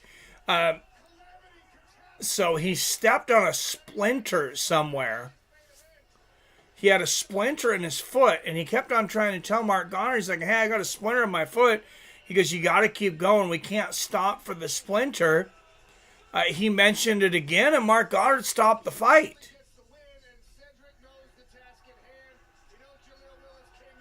I do not agree with this. Because if he got a splinter in his foot, how did it get there? It's not his responsibility to know what's on the canvas. I know Mark Goddard knows the rules well. And he was telling him continue to fight, but you don't want to get that splinter digged in there deeper. Why can't you just stop it for just a moment and pull that out? Don't, break it in the middle of a flurry when somebody's about to get stopped or something. But, get in there when there's a break in the action, take a second, let his corner get that splinter out. That was just silly to me. If the rules don't allow for that, they need to look at that.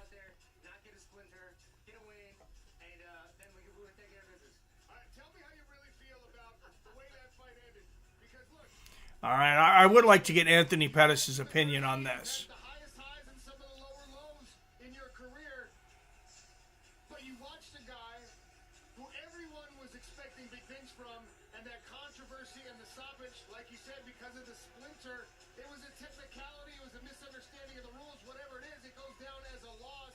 As someone who's been there and done it all in the sport, what did you think of it? MMA is different, bro. MMA is a different sport. I think Ice Fighting tonight has some great wrestling. So I feel like whatever happens tonight with set up what we got going on. To see the energy that this arena has, and for him to pull out with that splinter, I don't even get it, man. They love him here. Like this, he's a god here, bro. It's crazy. Well, look, we talked to him in the fighter meetings, and for him, it's like, look, I disappointed the fans last time. He doesn't necessarily feel like it was his fault. A lot of blame from Cedric goes to Mark Goddard and the miscommunication.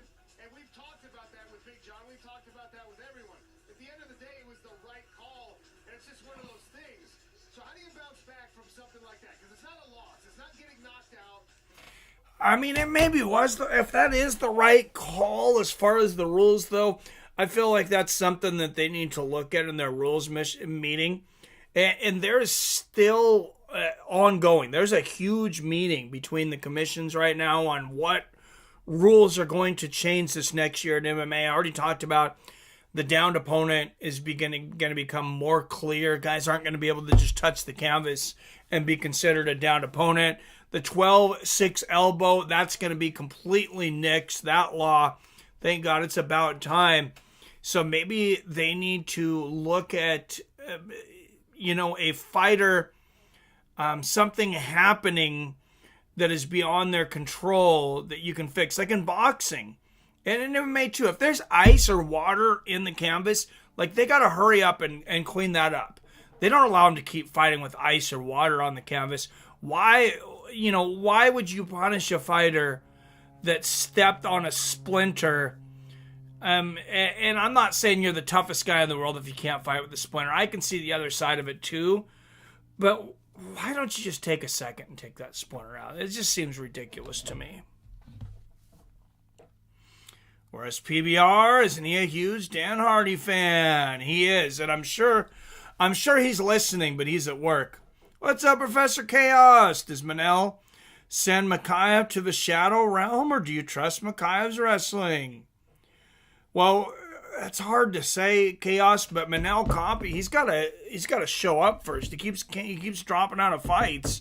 If he shows up, I think he can win that fight. I think he can knock him out. All right, catchweight, 175-pound bout. Jaleel Willis of the U.S., Cedric Doumbe of France. Cedric Doumbe, as we talked about, a lot of hype behind him.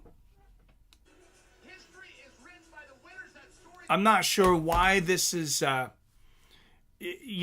this is a catchweight bout. But maybe most guys just didn't want to drop down to 170. A lot of times it's just as easy as that. Or somebody gets called on late notice and like, hey, yeah, I'll take the fight, but can you do me a favor? I don't want to drop those last 5 pounds. Like those last 5 pounds that kill me. And generally if they ask him early enough, generally the other fighter doesn't want to cut those 5 pounds either. So you're likely to get an agreement. You get a lot more of these agreements in other organizations because UFC doesn't really like these catchweight bouts, even though you've even seen them more in the UFC recently. One, you'll see them a lot because, somebody was close to weight. They weren't going to quite make it there, and they definitely weren't going to make the hydration test. So, non-title bout, they're like, you know what? Why not fight 5 pounds up? Pound for pound, Sliver's the most painful thing on earth, right, Adam? There's PBR's Dan the Man Hardy. Yes, sir. We were just talking about that PBR. It's Dan Hardy's birthday, apparently. And there he is, Jaleel Willis. Yeah, no, me and PBR had a great time, but he was hoping to see Dan Hardy at PFL. Dan Hardy wasn't there. And then we went to, the Robot Wars, and hoping to see Kenny Florian, and Kenny Florian wasn't there. But we still had a great time. That and a stub toe. Oh, stub toes are the worst. The worst. All right, Jaleel Willis, former LFA welterweight champion, 7-time Bellator veteran. He's won 7 of his last 9 fights, and he's actually very upset that everybody's counting him out tonight. He says, don't count me out. Cedric Doumbe is in for a shock. He said everybody's in for a shock. We'll see.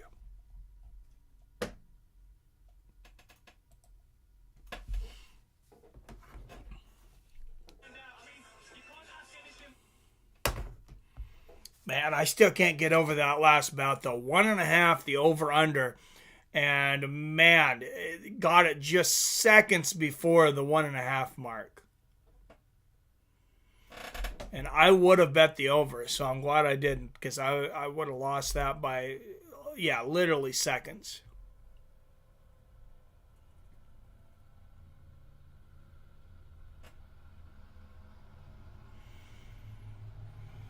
Jaleel Willis is fired up. He's inside the cage. He's ready to fight everybody.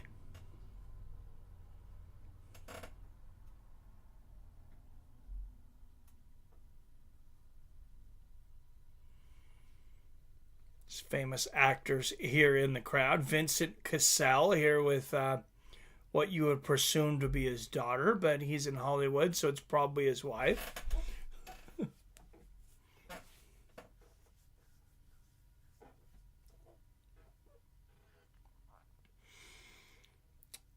And here comes Cedric Doumbe.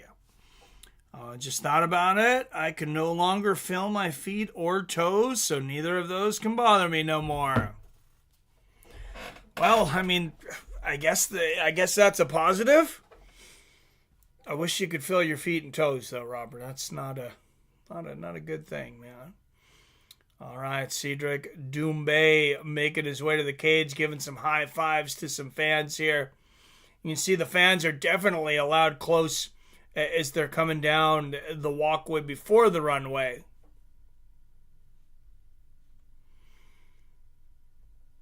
And look at everybody here with their phones out, looking to get a glimpse of the man they think will be their next champion here in France, Cedric Doumbe.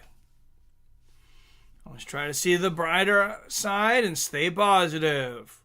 Hey, what else can you do, brother? What else can you do?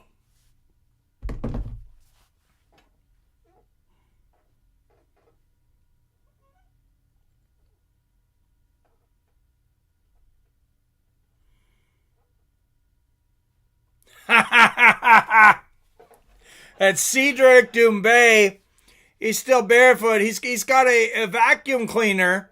He is using it all the way down the runway to make sure that he vacuums up any splinters before he walks to the cage, and he just handed it to somebody there. You know, maybe wear shoes until you get to the cage. I don't know. 2-time Glory Kickboxing welterweight champion, professional kickboxing record of 75 wins against just 1 loss, an absolute legend in the kickboxing world. NBA Rookie of the Year there in the crowd, bringing out some large fans here, some actors, professional athletes. Joking around about my medical conditions helps, actually. Hey, I get it, man. Like, what are you going to do?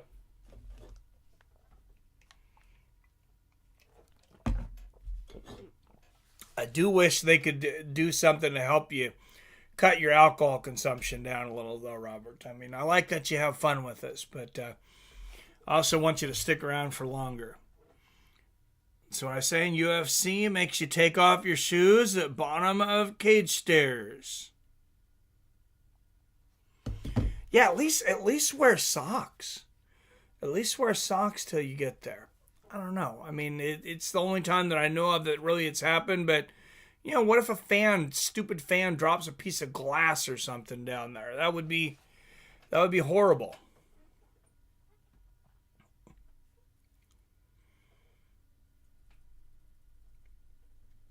All right, tail of the tape, Jaleel Willis, a year older at 32. 3 inches taller at 5'11". He'll have a 1-inch reach advantage at 75 inches. My mom has been telling me the same thing this week about the beer intake. She's worried about my health. Listen to your mama, Robert. All right, Jaleel Willis.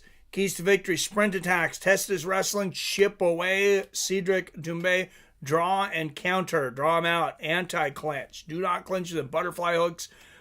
Use the butterfly hooks to get to a scramble. Doumbe, of course, looking to use his expert kickboxing to take Jaleel Willis out of there early and violently. I think he'll do it.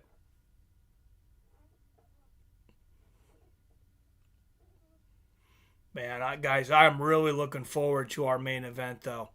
Patchy Mix, one of the top pound-for-pound guys on the planet, and he's facing one of the toughest challenges in the bantamweight division on the planet. All right, out of the blue corner, 16-5 with 5 knockouts, Jaleel Willis. Told her I will try to work on it. All right, good, Robert. All right, and out of the blue corner with a kickboxing record of 75-1, an MMA record of 5-1, all 5 wins coming by way of knockout. Cedric Doumbe. Actually, I will work on it. When you say try, you already set yourself up for failure. I learned that in anger management when I was younger. Hey, you can do it, Robert. You know, if you ever need any inspiration, give me a call, brother.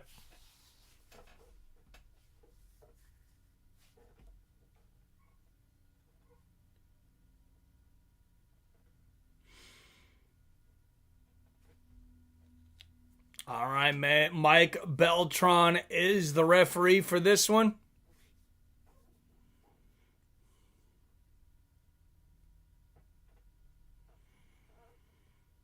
Trust me, I like alcohol too, Rob.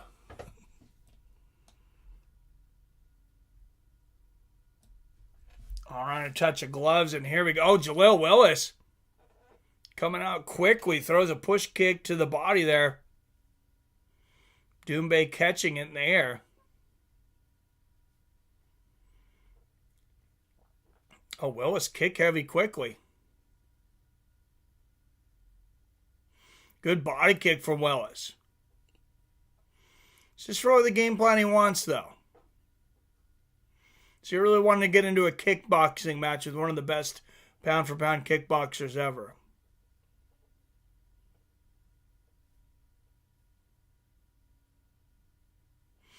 And Willis shoots for the takedown. Good sprawl by Doumbe, and they exchange hands. Oh, Willis he's got a single leg. Doumbe throwing landing a lot of shots here. Oh, and Doumbe gets the takedown, and he's on top. Cedric Doumbe on top of Willis in half mount. And Cedric Doumbe, oh, good scramble there from Willis. Back to their feet. Oh, big right hand from Doumbe. Willis lands a good oblique kick, but Doumbe lands the overhand right at the same time. Willis cannot take a lot of those. And I see Doumbe getting a little more comfortable in there. Minute and a half into this. Really helps stopping a couple takedown attempts. Really helps you with getting comfortable and warming up. Good 1-2 there from Doumbe.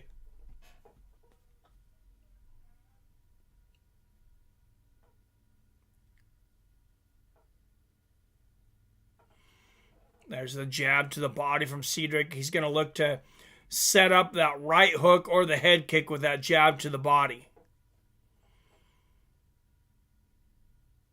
Oh, and Willis floors Doumbe. He might have been off balance there.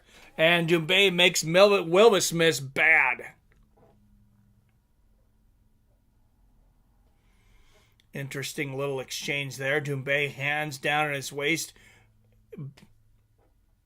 egging Willis to come in. Good jab and a right hook there from Willis, though. Doumbe definitely taking some shots here. I don't know what that was about Willis. Just a slip or something. Just flipped himself up in the air.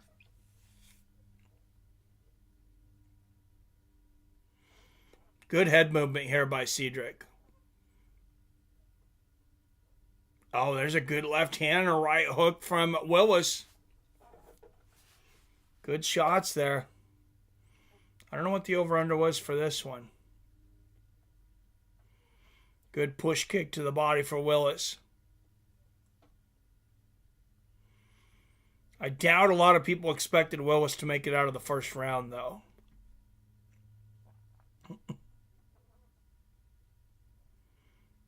Oh, good left hook there from Doumbe. Oh, there's the overhand right. Floors Willis. Willis is hurt.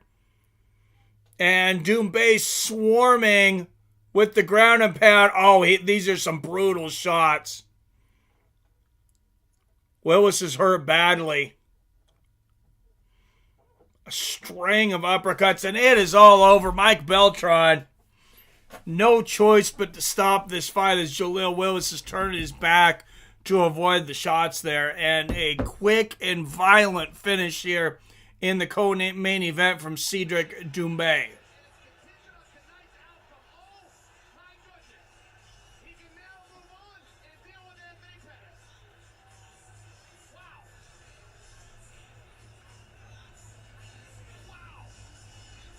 And Anthony Pettis at Cade's side, I think Anthony said he would like to come back for a fight against Cedric Doumbe. Give him enough money. I don't think Pettis is officially retired. He was over in PFL. He fought some PFL bouts. I think they were having a hard time paying him as much as they had promised him, though. And that moves us to 18-9, guys, on the picks.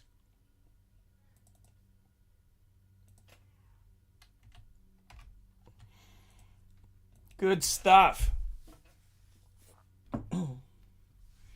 105, back and forth. You tip, it wasn't. I'm watching ads. Well, thank you, Robert. I got to remember to delay the ads during the match. So, and here we go. We got a close poll here, guys. 5 votes, 60% of you, Patchy Mix. 40% Magomedov. That should definitely be a close match. It is a rematch. Magomedov lost the first one. He's looking to get revenge. Oh, Cedric wanted to throw that knee to Jaleel Willis, and then he noticed he was still a downed opponent, and he was able to draw himself back. So good veteran move there from Cedric Doumbe early in his MMA career. And, I mean, he's just 32. He's got, a good 5-year run ahead of him at 32 years old. He definitely could if he keeps, takes care of himself. Oh, back and forth until it wasn't. Yeah, definitely, Robert. I think we all knew what Jaleel Willis' game plan had to be. Everybody except for Jaleel Willis. Jaleel's like, I think I should just stand in there and try to outstrike one of the best kickboxers in the history of the sport. Why not? Well, that's why not.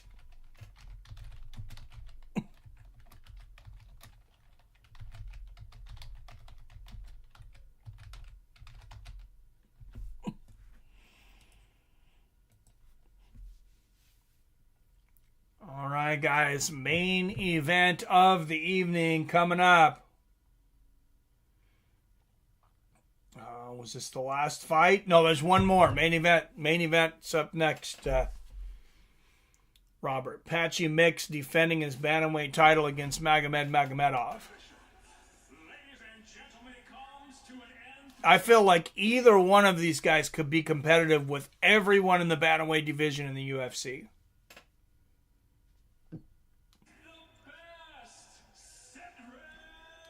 And Patchy Mix, Patchy Mix was to challenge the bantamweights in the UFC. I think he beats just about everybody. Oh yes, there's one more. I hope Magomedov wins. You and Jaleel just had a quick embrace and exchange. Could you tell me what was said? I told him very good strategy, because I had a good game plan. But I understood, I figured out this game plan during the first round. And I told him that I respect the game plan. Very smart, very smart.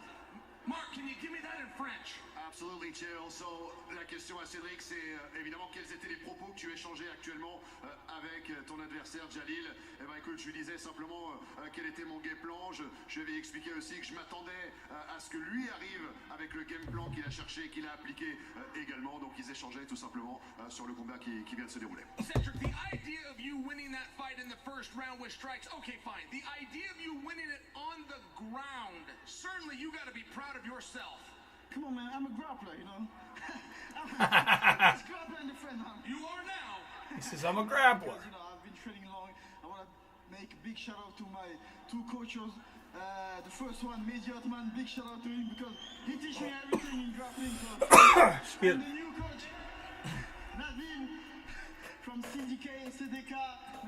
Nabil, force à toi. Merci pour ce que tu m'as appris pour ce training camp. Ressource à Major Otman, KSBC Cliché, c'est mon formateur au grappling et on voit que le travail paye.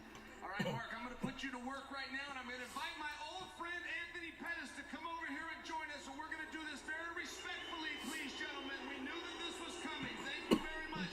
Anthony Pettis, you just got a good look at Cedric firsthand. What did you see? I love it, bro. I want to fight him here in Paris. Pete, let's set it up here. I want him here. All right, Anthony Pettis said he wants to fight Cedric in Paris. Mais je l'adorerais encore plus si je peux le combattre ici à Paris. Cedric, I know that challenge is nothing new to you, but just to make it official, do you accept? Come on, fighting me in another country, that's a murder, that's insane. But fighting me in Paris, Betis! Betis! Betis! This guy is crazy. I think we've got a deal. Mark, would you like to tell the crowd what just happened? So, ce qui vient de se passer, moi, je crois que vous l'avez tous compris, vous l'avez tous vu. All right, so looks like Cedric Doumbe and Anthony Pettis in Paris. À l'étranger, c'est un truc de dingue, mais le combat. I love that fight. I love that fight. Robert says he's a true student of the martial arts.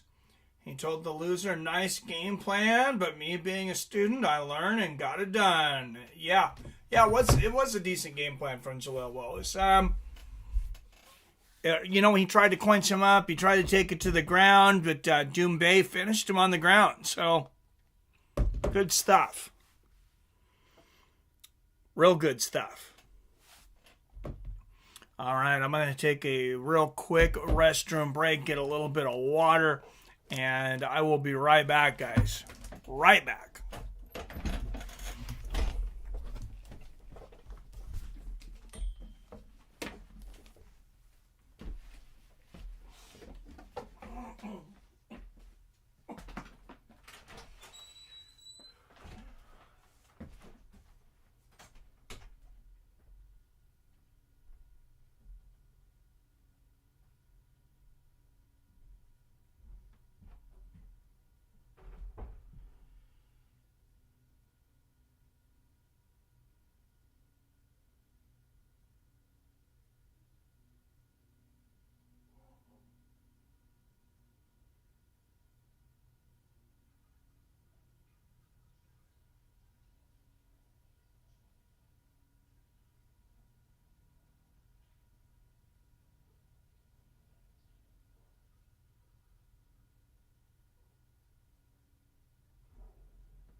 Here we go. Doumbe said he's been training grappling. Oh, I'm sure he has. Good to see Shawn Michaels doing the French translation. Oh, was that Shawn Michaels? I should have recognized him. That's hilarious. He looks like have you guys seen the Karate Kid Cobra Kai? And I mean, I guess he was in the old Cobra Kai movies, but you know the guy with the long white hair. I can't remember what his name is. Shawn Michaels kind of looks like him now. He's a Shawn Michaels lookalike. Okay. I'd be surprised if Shawn Michaels was in there. I was like, I didn't know Shawn Michaels spoke French. But you never know. Never know in this sport. All right, let's go to the poll here. Patchy mix, Magomedov. Just 5 of you voting so far. Patchy mix. I think one of the very best bantamweights on the planet. But of course, Magomedov, 2-time PFL Grand Prix winner. This should be a heck of a match. It is a rematch. They did fight once before. Patchy won the first time. it's very hard to beat a guy like Magomed twice. It's hard not to beat him once, much less twice.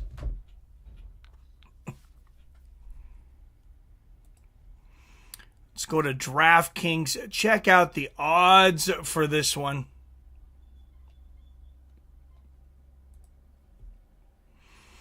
And Patchy is a minus 395 favorite, plus 310 on Magomed. I mean, 5-round bout. Patchy mix is very good. But, man, it is almost... It seems like it might be worth it to take a shot on Magomed at over 3-1 odds. Like, if you're looking to make one underdog bet this month, that might be it. If you're one of these guys that bets a lot of favorites, takes a lot of safe bets like me, I do bet quite a few favorites when I bet. A lot of times when I'm betting the underdog, they're not an underdog by a lot, and I feel like, maybe the matchmakers made a mistake. This is just one of those ones, though, that, like, I feel like this fight could be a coin flip. And you got Magomed a 3-1 underdog. Dude, he could so take this. That should be my number one pick for a crossover to UFC. Him and Usman or Magomedov, probably best two guys on the PFL Bellator roster. I like that, PFL-ator. Maybe they should just change their name to PFL-ator. All right, and Russia versus USA, though. Sorry, Robert. I know you like the Russians, but I got to go with USA.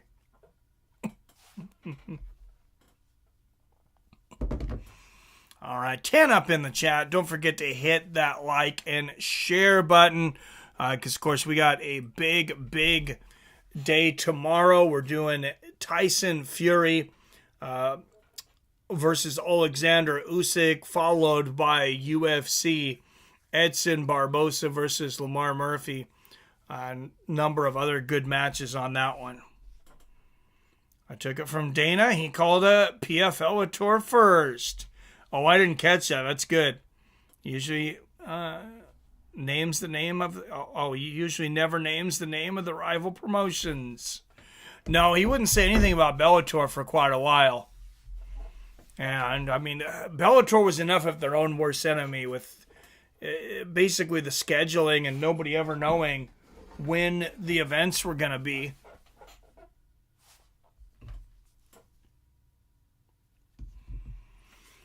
I guess they went over to Europe, where in Europe they just kind of have that laid-back style. Like, they'll just find things when they're on. They'll just find things to do.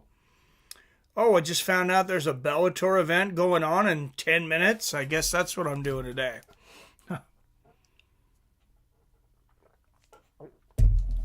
All right, and there it is. There's that Bellator Bantamweight Champion. That's a very nice belt. Bellator still has a very, very nice belt. I would love one for my wall.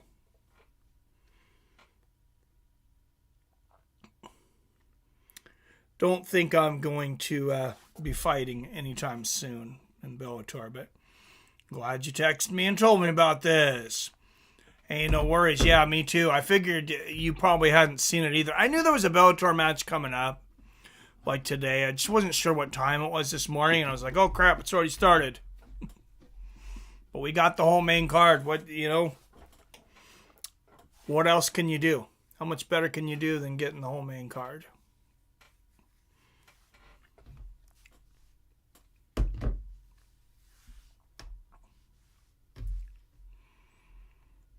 All right, Magomedov looking to win the rematch. Of course, he is 0-1 against Patchy Mix at the moment. This card is on Fight Network in Canada and PFL, normally on DAZN. They're making sure it's difficult for Canadians to watch. Horrible marketing.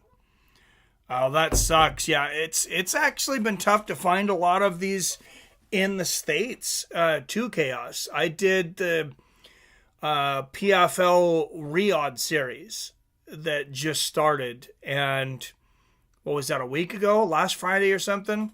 And the only way you could watch it in the States legally was to sign on to DAZN with a VPN in UK, and then you had to pay $15 to buy it as a pay-per-view in the UK. It was like super weird. I was still able to watch it, but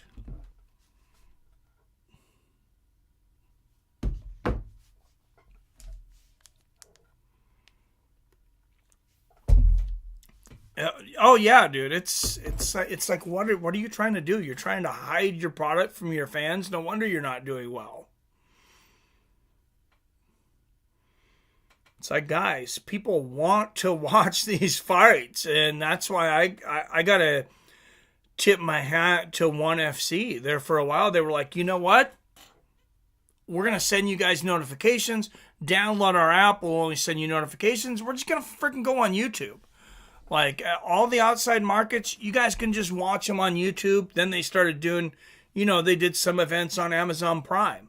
Most people in the States, at least, have Prime. Everywhere else, I think you could watch it on YouTube. And they advertised it very well, so you knew when it was happening. I don't understand why it's so difficult to educate the fans as to when your events are happening. All right, Magomedov, 2 years older at 32. Patchy Mix, 4 inches taller at 5'11". He will have a 2-inch reach advantage at 72 inches.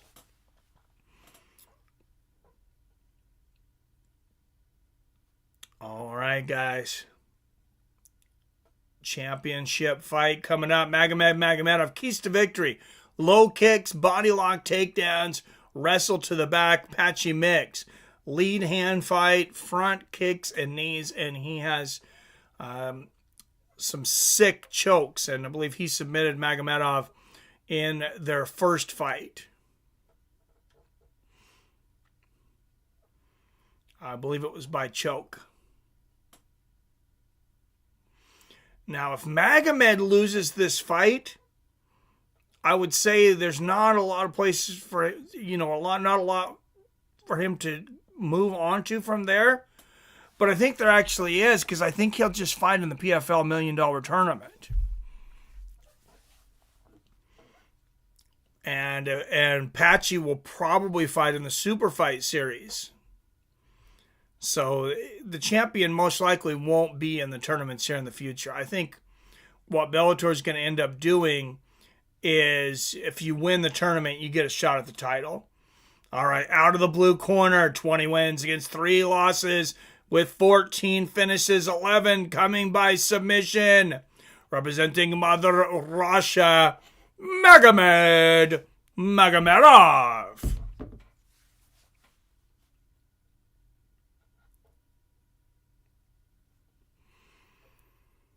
And out of the red corner with a prestigious record of 19 wins against just 1 loss with 15 finishes, 13 coming by way of submission, presenting the current reigning, defending Bellator Bantamweight Champion of the World, representing the United Motherfucking States of America, Patchy Mix! Keith Peterson is your referee. 5 rounds in the Bantamweight division for the Bellator Championship. Let's fucking go!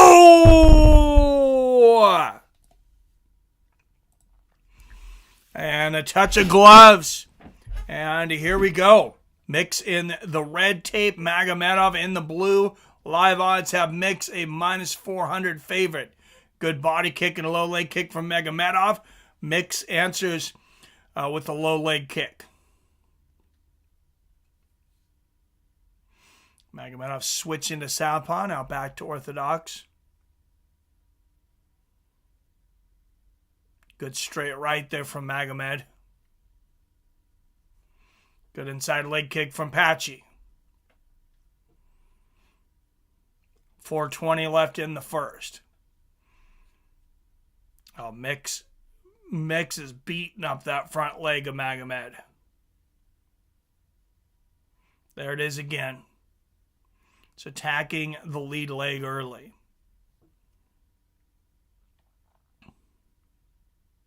He's also got a good lead right hand that I think he's going to bust Magomedov's face up with through this. Good right hand there from Magomed. Tatiana Suarez watching on. Oh, good left hook there from Magomed. And an inside leg kick. Magomedov, definitely one of the top bantamweights on the planet himself. Sorry, guys. I don't focus the camera there.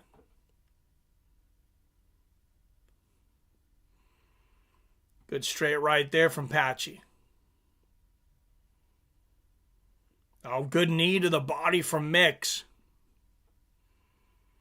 And Mix mixing it up here early. Attacking that front leg again. He knows he's got 5 long rounds. Good inside leg kick there. Blocks a combination from Magomedov.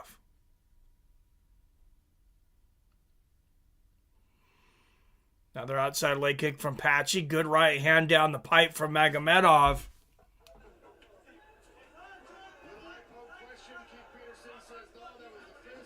And Mix thought he got poked in the eye. Peterson said it was a knuckle.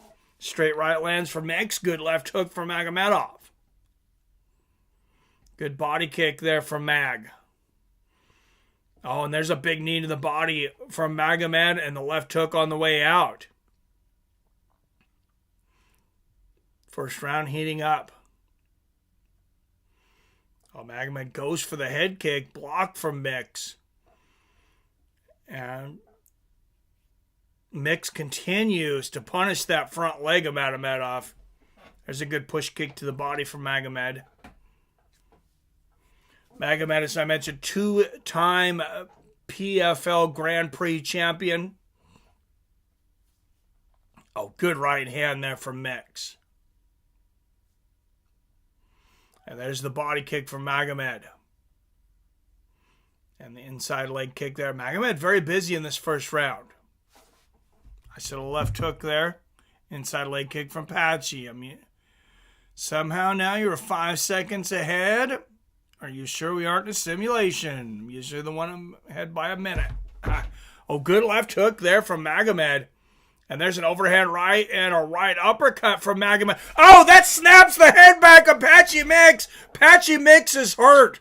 An overhand right from Magomedov snaps the head of Patchy Mix back. And Patchy is he's on Queer Street right now. Good right uppercut there from Magomed.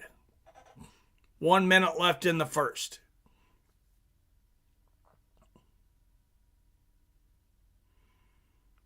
Good front leg kick there from Mix. Good straight right from Mix. And Magomed doing a good job switching between orthodox and southpaw. Good body kick from Mix. I think Magomedov's winning this first round, though. Oh, there's a good straight right and a right hook from Mix. Left hand down the pipe and an oblique kick lands for Magomedov. Overhand right for Mag. 15 left in the first.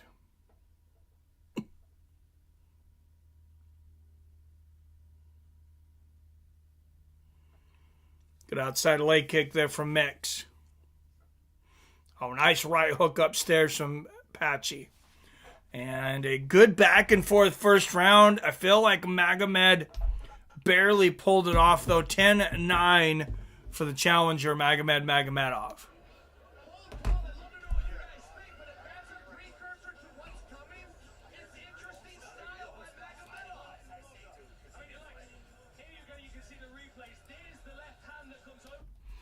Commentary is literally lined up with broadcast. You react a split second before them.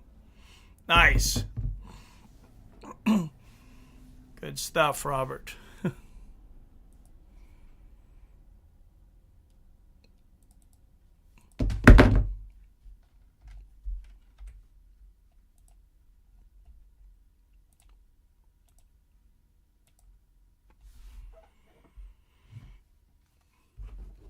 And Patchy Mix standing up in between rounds now. Magomed's up.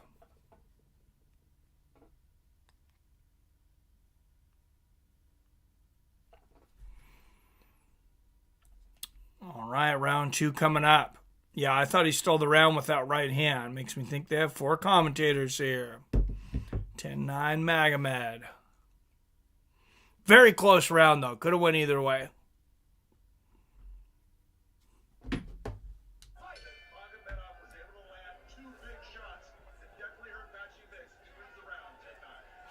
And Big John McCarthy agrees with us, Robert.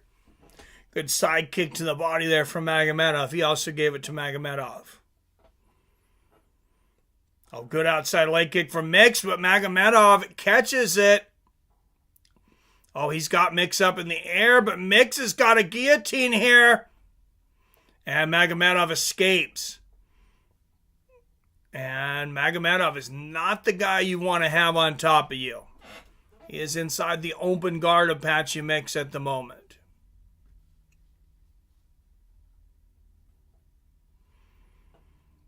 I don't know, Robert. I think we could be looking at a trilogy. I think momentum is swinging in Magomedov's favor. And Patchy Mix, a great body lock here to try to isolate everything Magomedov's doing, and he gets back to his feet. Good stuff there from Patchy. Oh, good right hand there from Mix. Left hook from Magomedov. And expect Mix to get more aggressive in this round. In the fights we've seen Magomedov lose, it's been guys that have just put on a ridiculous amount of constant pressure combined with athleticism. Good one, too, there from Mix. Inside leg kick from Magomedov. Of course, he has been knocked out. He was knocked out flat by Ray Cooper, the third. Oh, good right hook there from Patchy Mix. The thing that stopped him from becoming a 3-time PFL Grand Prix winner. Good straight right there from Magomed.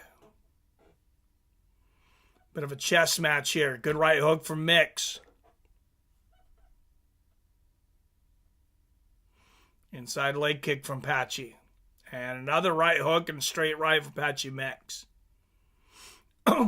Patchy does some of his best work when he's in this like karate type battle where it's like strike for strike. Oh, another good right hand there from Mix. His reaction times are second to just about no bantamweight on earth. Oh, and Mix going for the flying knee there. Magomed easily counters with the left hand. Oh, good left hand and a right hook behind it by Magomed. Magomedov, standing here and striking toe for toe with Patchy Mix. I don't know that anybody expected this. Expected maybe him to take him down, get some good ground time, good inside leg kick from Patchy. Oh, nice right hook from Mix. That's a chin check. Oh, and he floors Magomedov with that right hand. There's another right hook. Magomedov just felt the power of Patchy Mix. Another good straight right there from Mix, and Magomedov comes back with a big left hook. Great second round. Oh, look at that right hook from Mix. What a slick move, too. Holds on to Magomedov's hand for just a second like he's going to clinch, and then lets go and pops him. Exchange of good low leg kicks. Judo-Con approved.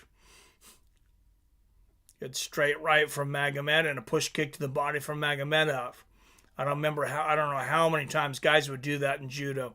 Oh, and Mix floors him again for the second time in the round. Flash knockdown, but there was a punch there.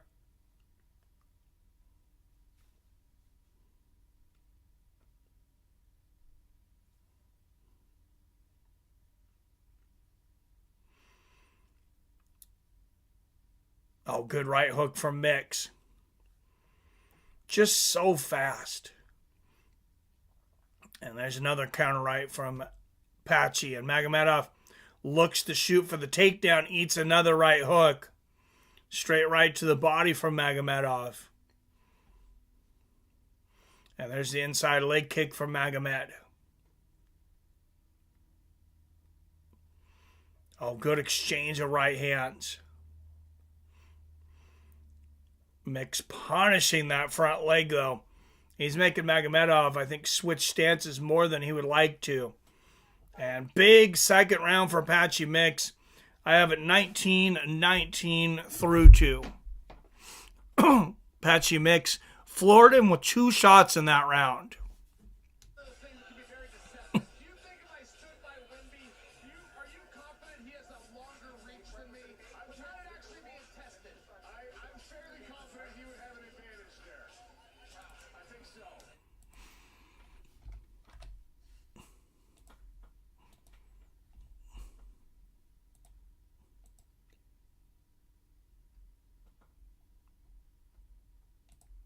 All right, round 3 coming up. Fester Chaos is 19-19. Mixed via jab and volume.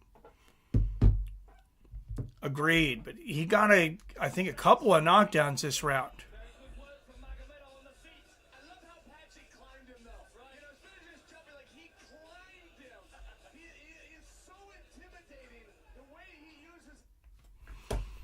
All right, round 3.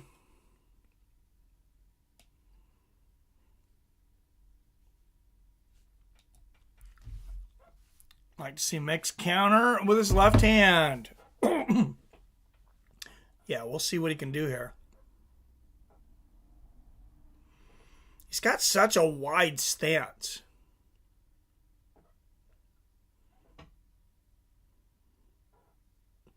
Oh, good counter right hook there from Mix.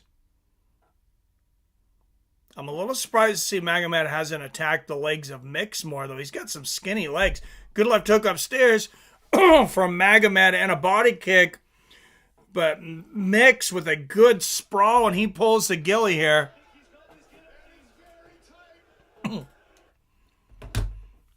That's pretty tight. Magomedov turning red here. Patchy Mix with one of the best gillies in the game. Oh, man, that is tight.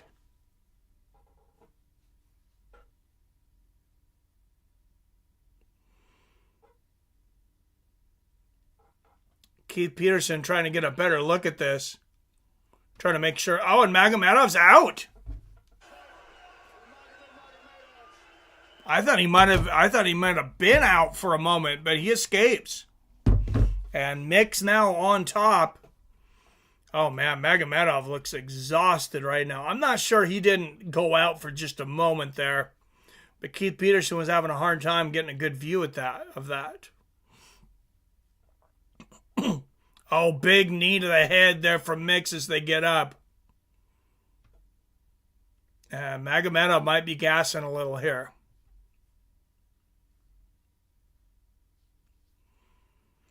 If I'm Mix, I am jumping on Magomedov now, right after that guillotine attempt.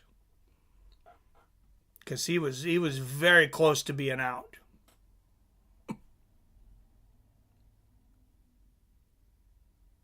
Oh, good left hook there from Mix. Push kick to the body lands from Magomedov. Magomedov seems a bit dejected that he's not able to use his wrestling the way he would like. Good right hook there from Magomed on the inside leg kick. Mix answers with a leg kick.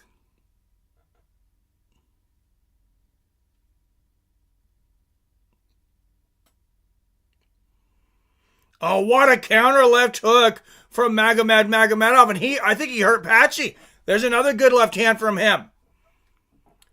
Oh, big right hook for Magomedov. And another one. Mix is hurt in the corner. Patchy Mix is hurt. He did not go down from that, but he is definitely hurt. He took some big power shots from Magomedov.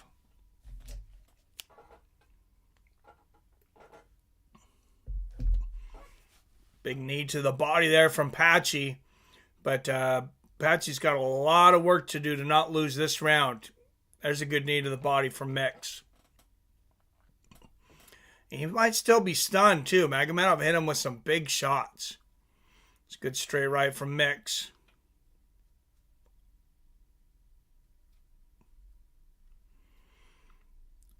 We haven't seen as many kicks as we usually do from Mix yet.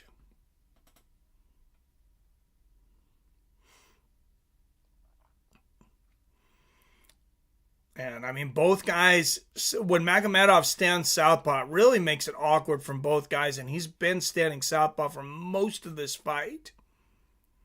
Good inside leg kick there from Magomed. Good left hook from Magomedov. Straight right from Mix. There's another good right hand from Patrick Mix. Oh, that lead right uppercut from Magomedov gets through. It is sneaky. Push kick to the body, right hook from Magomedov. And Mix has some blood coming out of his nose.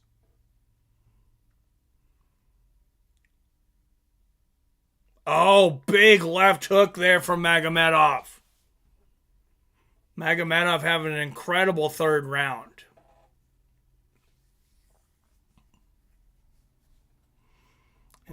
Good inside leg kick there from Patchy. And straight right to the body from Magomedov. There's a good right from Mix. Oh, spinning wheel kick lands at the bell from Magomedov. 29-28, Magomedov. Big round for Magomed.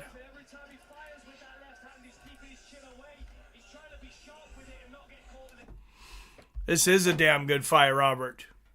People are missing out on this. They need to let people know when this is going to be on.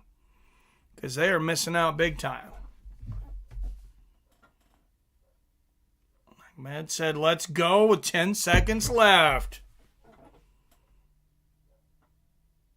That's bold since he was, like I said, he was probably winning the round already. Chaos is 29-28. Magomedov. Mix lazy with his jab. Agreed. All right, and I am in agreement with our other two judges here, Robert and Professor Chaos, headed into the fourth.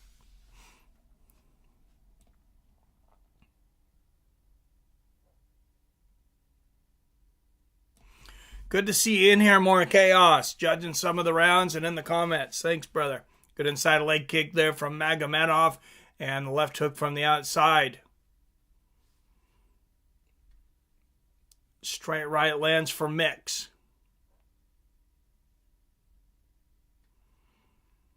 Good exchange there. Let's see what Big John McCarthy had to say.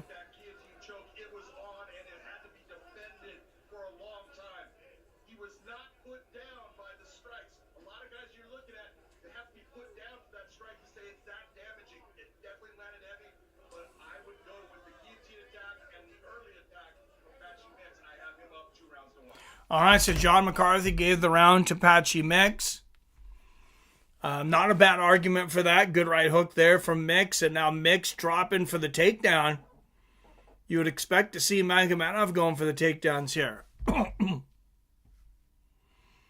lot of fighters that won bang in the last 10 seconds of the fight. Not of seconds of fight, not rounds. Hey, do it every round. Why not? Good knee to the body there from Magomed. Oh, and a brutal elbow there from Magomedov. Now, Big John McCarthy, he makes a good case about the guillotine. That guillotine was very close. But I just thought Magomedov had some bigger moments there. Good right hand there from Magomedov and a straight right with a left hook behind it from Magomed. This is a great championship bout. There's a good right hook from Mix. Good body kick from Magomed. I think the judges have got to agree here. This is 2-1. It's just, who do you have it 2-1 for? That last round was very close. Good left hook there from Magomed.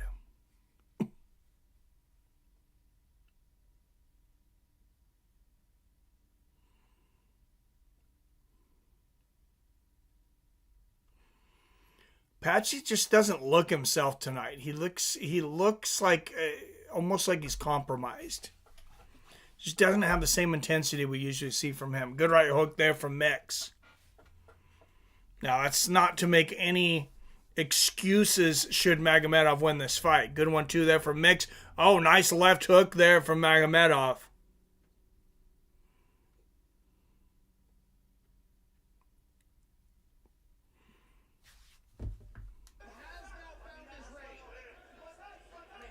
Oh, good little right hook there from Magomed and the push kick to the body.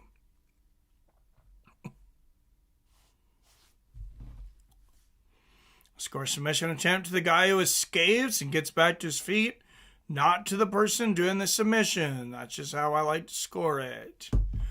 Well, that's not in agreement with the unified rules of mixed martial arts, though, Robert. You're supposed to score into the guy putting on the submission. Good straight right there from Magomedov and the left hook from Magomed. Oh, there's a nice right hook upstairs. I thought Magomedov really just outstruck Mix in the last round. You have 20 submission attempts in a fight, but if you don't finish, I go for the other guy if he gets up and causes damage. Well, if he gets up and causes damage, that's one thing, but good 1-2 there from Magomedov. But I don't see the thinking in giving a guy points for being the one that escapes the submission. Like, that's kind of like giving points to the guy that gets up after he's taken down. I don't know. Not sure I quite understand the thinking on that. Good left hand there from Magomedov. Damage outweighs submissions. That's what I was trying to say. Yeah, they are supposed to score on damage. For sure. Good body kick there from Mix. How the hell do you score this round? This is another crazy one. Oh, good right hand there from Mix. This might come down to the last 20 seconds if who wins this round. And Magomedov clinches. Good knee to the body from Mix. Oh, another big knee to the body from Patchy.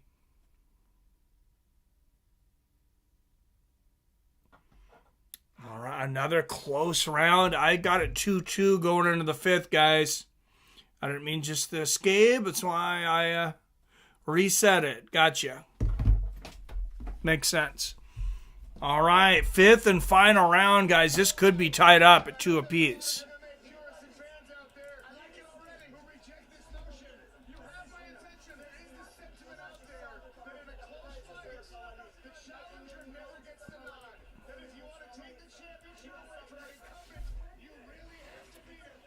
All right, and Chaos agrees, says 2-2.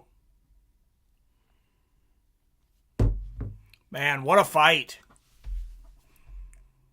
What a fight. Both guys having big moments here. Round 5 probably decides this. And the drunken charge makes it unanimous 38-38.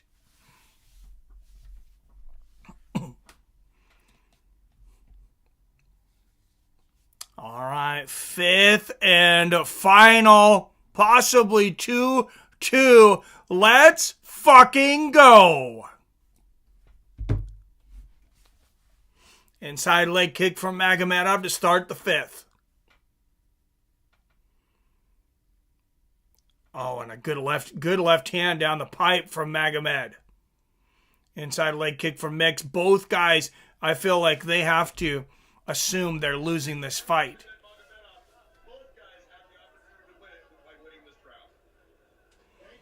And John McCarthy is in agreement. Good low leg kick and a right hook from Magomedov. They exchange knees to the body. There's a couple more good knees to the body from Patchy. And John McCarthy says he also agrees it's 2-2. Good body kick from Magomed.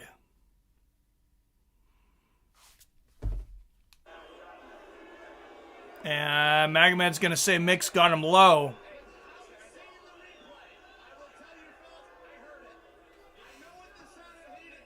And Chael said he heard it. Oh, yeah.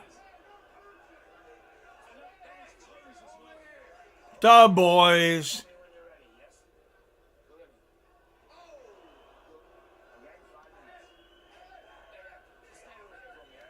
Man, yeah, that was an ugly one. Yep, Big John has it that too. Lines are pick 'em live. Man, as they should be. What a fight.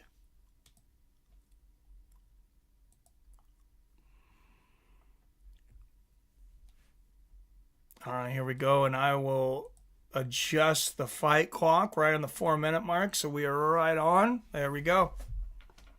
Oh, good right hand there from Mix. Good knee to the body and a left hand from Patchy. Oh, good left hook over the top and a right hand from Magomedov. Also push kick to the body. Right hand right on the chin and a knee to the body. Magomed wants this belt. And it's Mix that drops levels to get the takedown. Picks Magomed off his feet, unable to drag him down, though, and they are just in a war right now. Good knee to the body for Mix. It's like two bulls clanging horns on the fence right now. Got him in the taint as well. Little reach around. All right, and back to the center of the cage. I like to see Mix go with that front kick, front oblique kick some. Oh, good elbow on the clinch there from Magomed.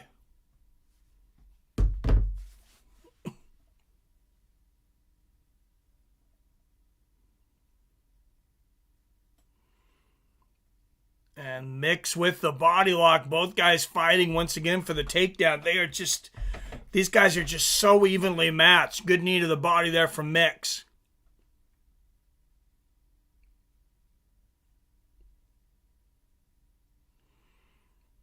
And Mix dropping levels once again. And Magomedov, good sprawl here.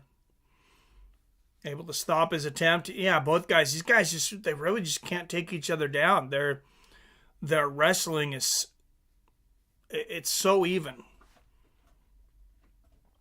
Good knee there from Magomed.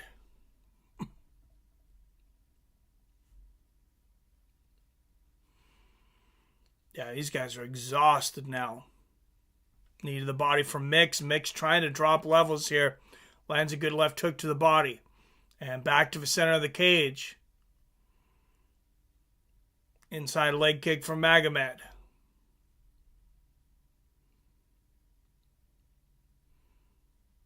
Minute and a half left in this fight. Will it be end still or end new? Good knee to the head there from Mix.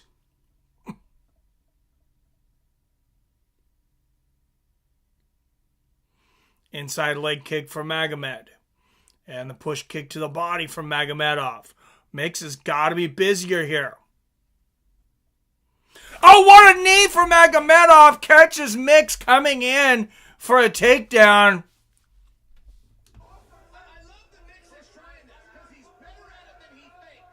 He landed that, I believe. I believe Magomedov landed that knee to the head. Hold please for another ad break. I'm back. All right, thank you, Robert.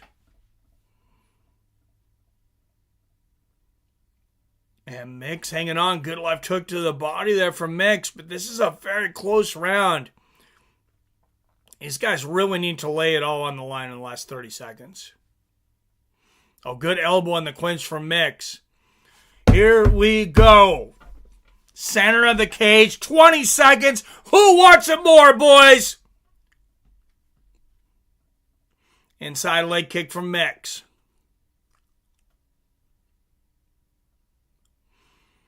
Straight right down the pipe from Magomedov. Is somebody going to land something big? Good knee to the body from Mix.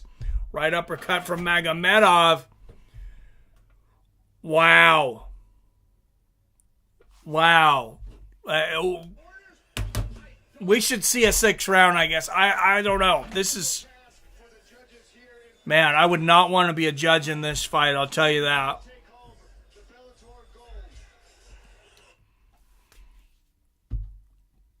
As long as it's close, I don't see how you can criticize these judges. I mean, if they got a 50-45 for somebody or a 49-44, yeah, but that is tough. Possible for me to score this round 5. I have no clue. I need a few seconds to think about it. The judges are going to need some time. I would need to go back and watch some tapes, have some notes. Honestly, in a fight this close, while I'm doing commentary and I'm, working with the stuff in the background, I don't feel like I can really accurately call a fight this close. And they don't like draws, but man, if there's a draw to be had in a 5-round fight, this is it, in my opinion. Just give them another round when they're this close. Yeah. It's almost impossible to take this away from either one of these guys. And I know some guys feel like, the champ, draw goes to the champ if it's close, but there's nothing in the rules about that. That's just like something, let's see what John McCarthy thinks.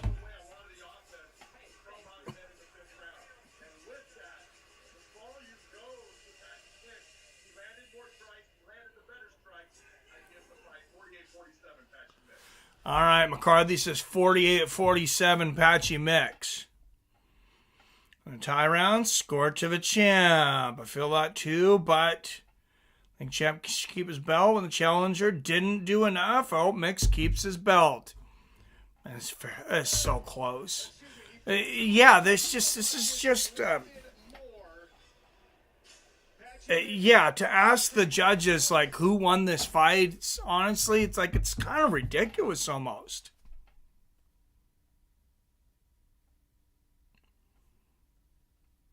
I feel that too, but that is hardly the case. All right, let's see what we get here. I would say Patchy probably retains. Chow and Dan both call it for Mix. Fight stats are so close too. Absolutely.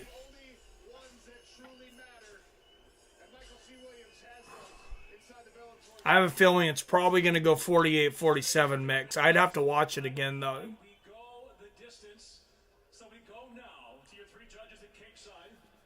First, Dave Peabody scores the fight 49-46. He sees the contest for Magomedov. 49-46 Magomedov. 48-47 scoring the fight for Mix. Your third and final judge at Cageside, Mark Collette, 48-47. 48-47. Winner by split decision. Wow. 248-47's a 49-46. Magomedov obviously upset. He does walk over to Patchy Mix and shake his hand. Man, I expected it to be a split. 48-46 Mix. I said to the champ, you have to clearly beat the champ. Yeah, 48-47 I think that's probably the right decision, 48-47. Obviously, I had it Pat winning, so. Were you surprised with this split decision? Yeah, so I was. I thought he won the rounds. And by the way, I know he proposed to you last night. What'd you say? I said yes. Are you still thinking about it? No. Congratulations, Tanya.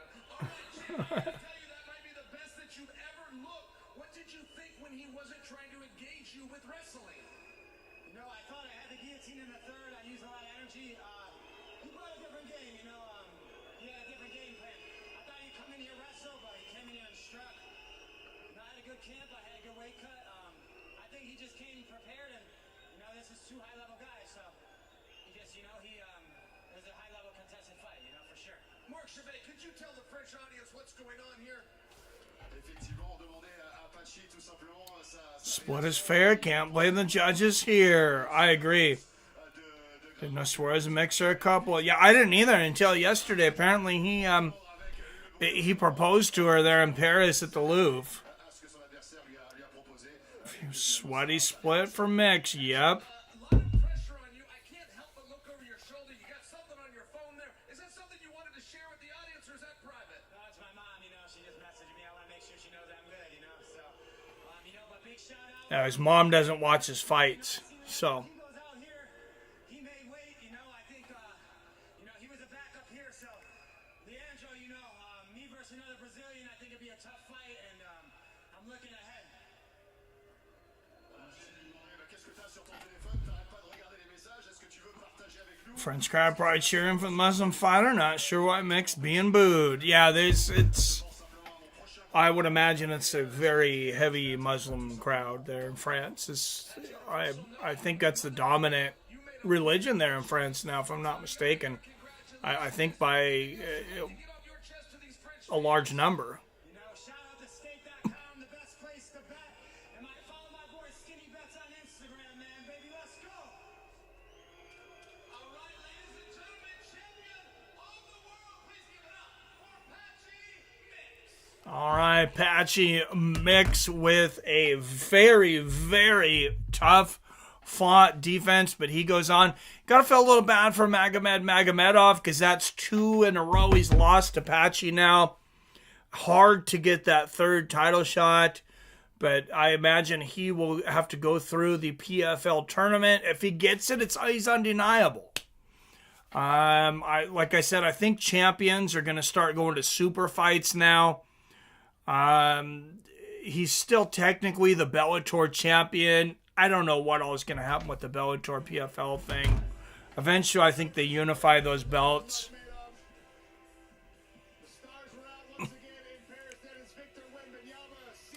French gave up on Jesus, so yes, babies too. Oh, Lord. Yeah, they waited for 2,000 years and they gave up. They just didn't have the perseverance. No.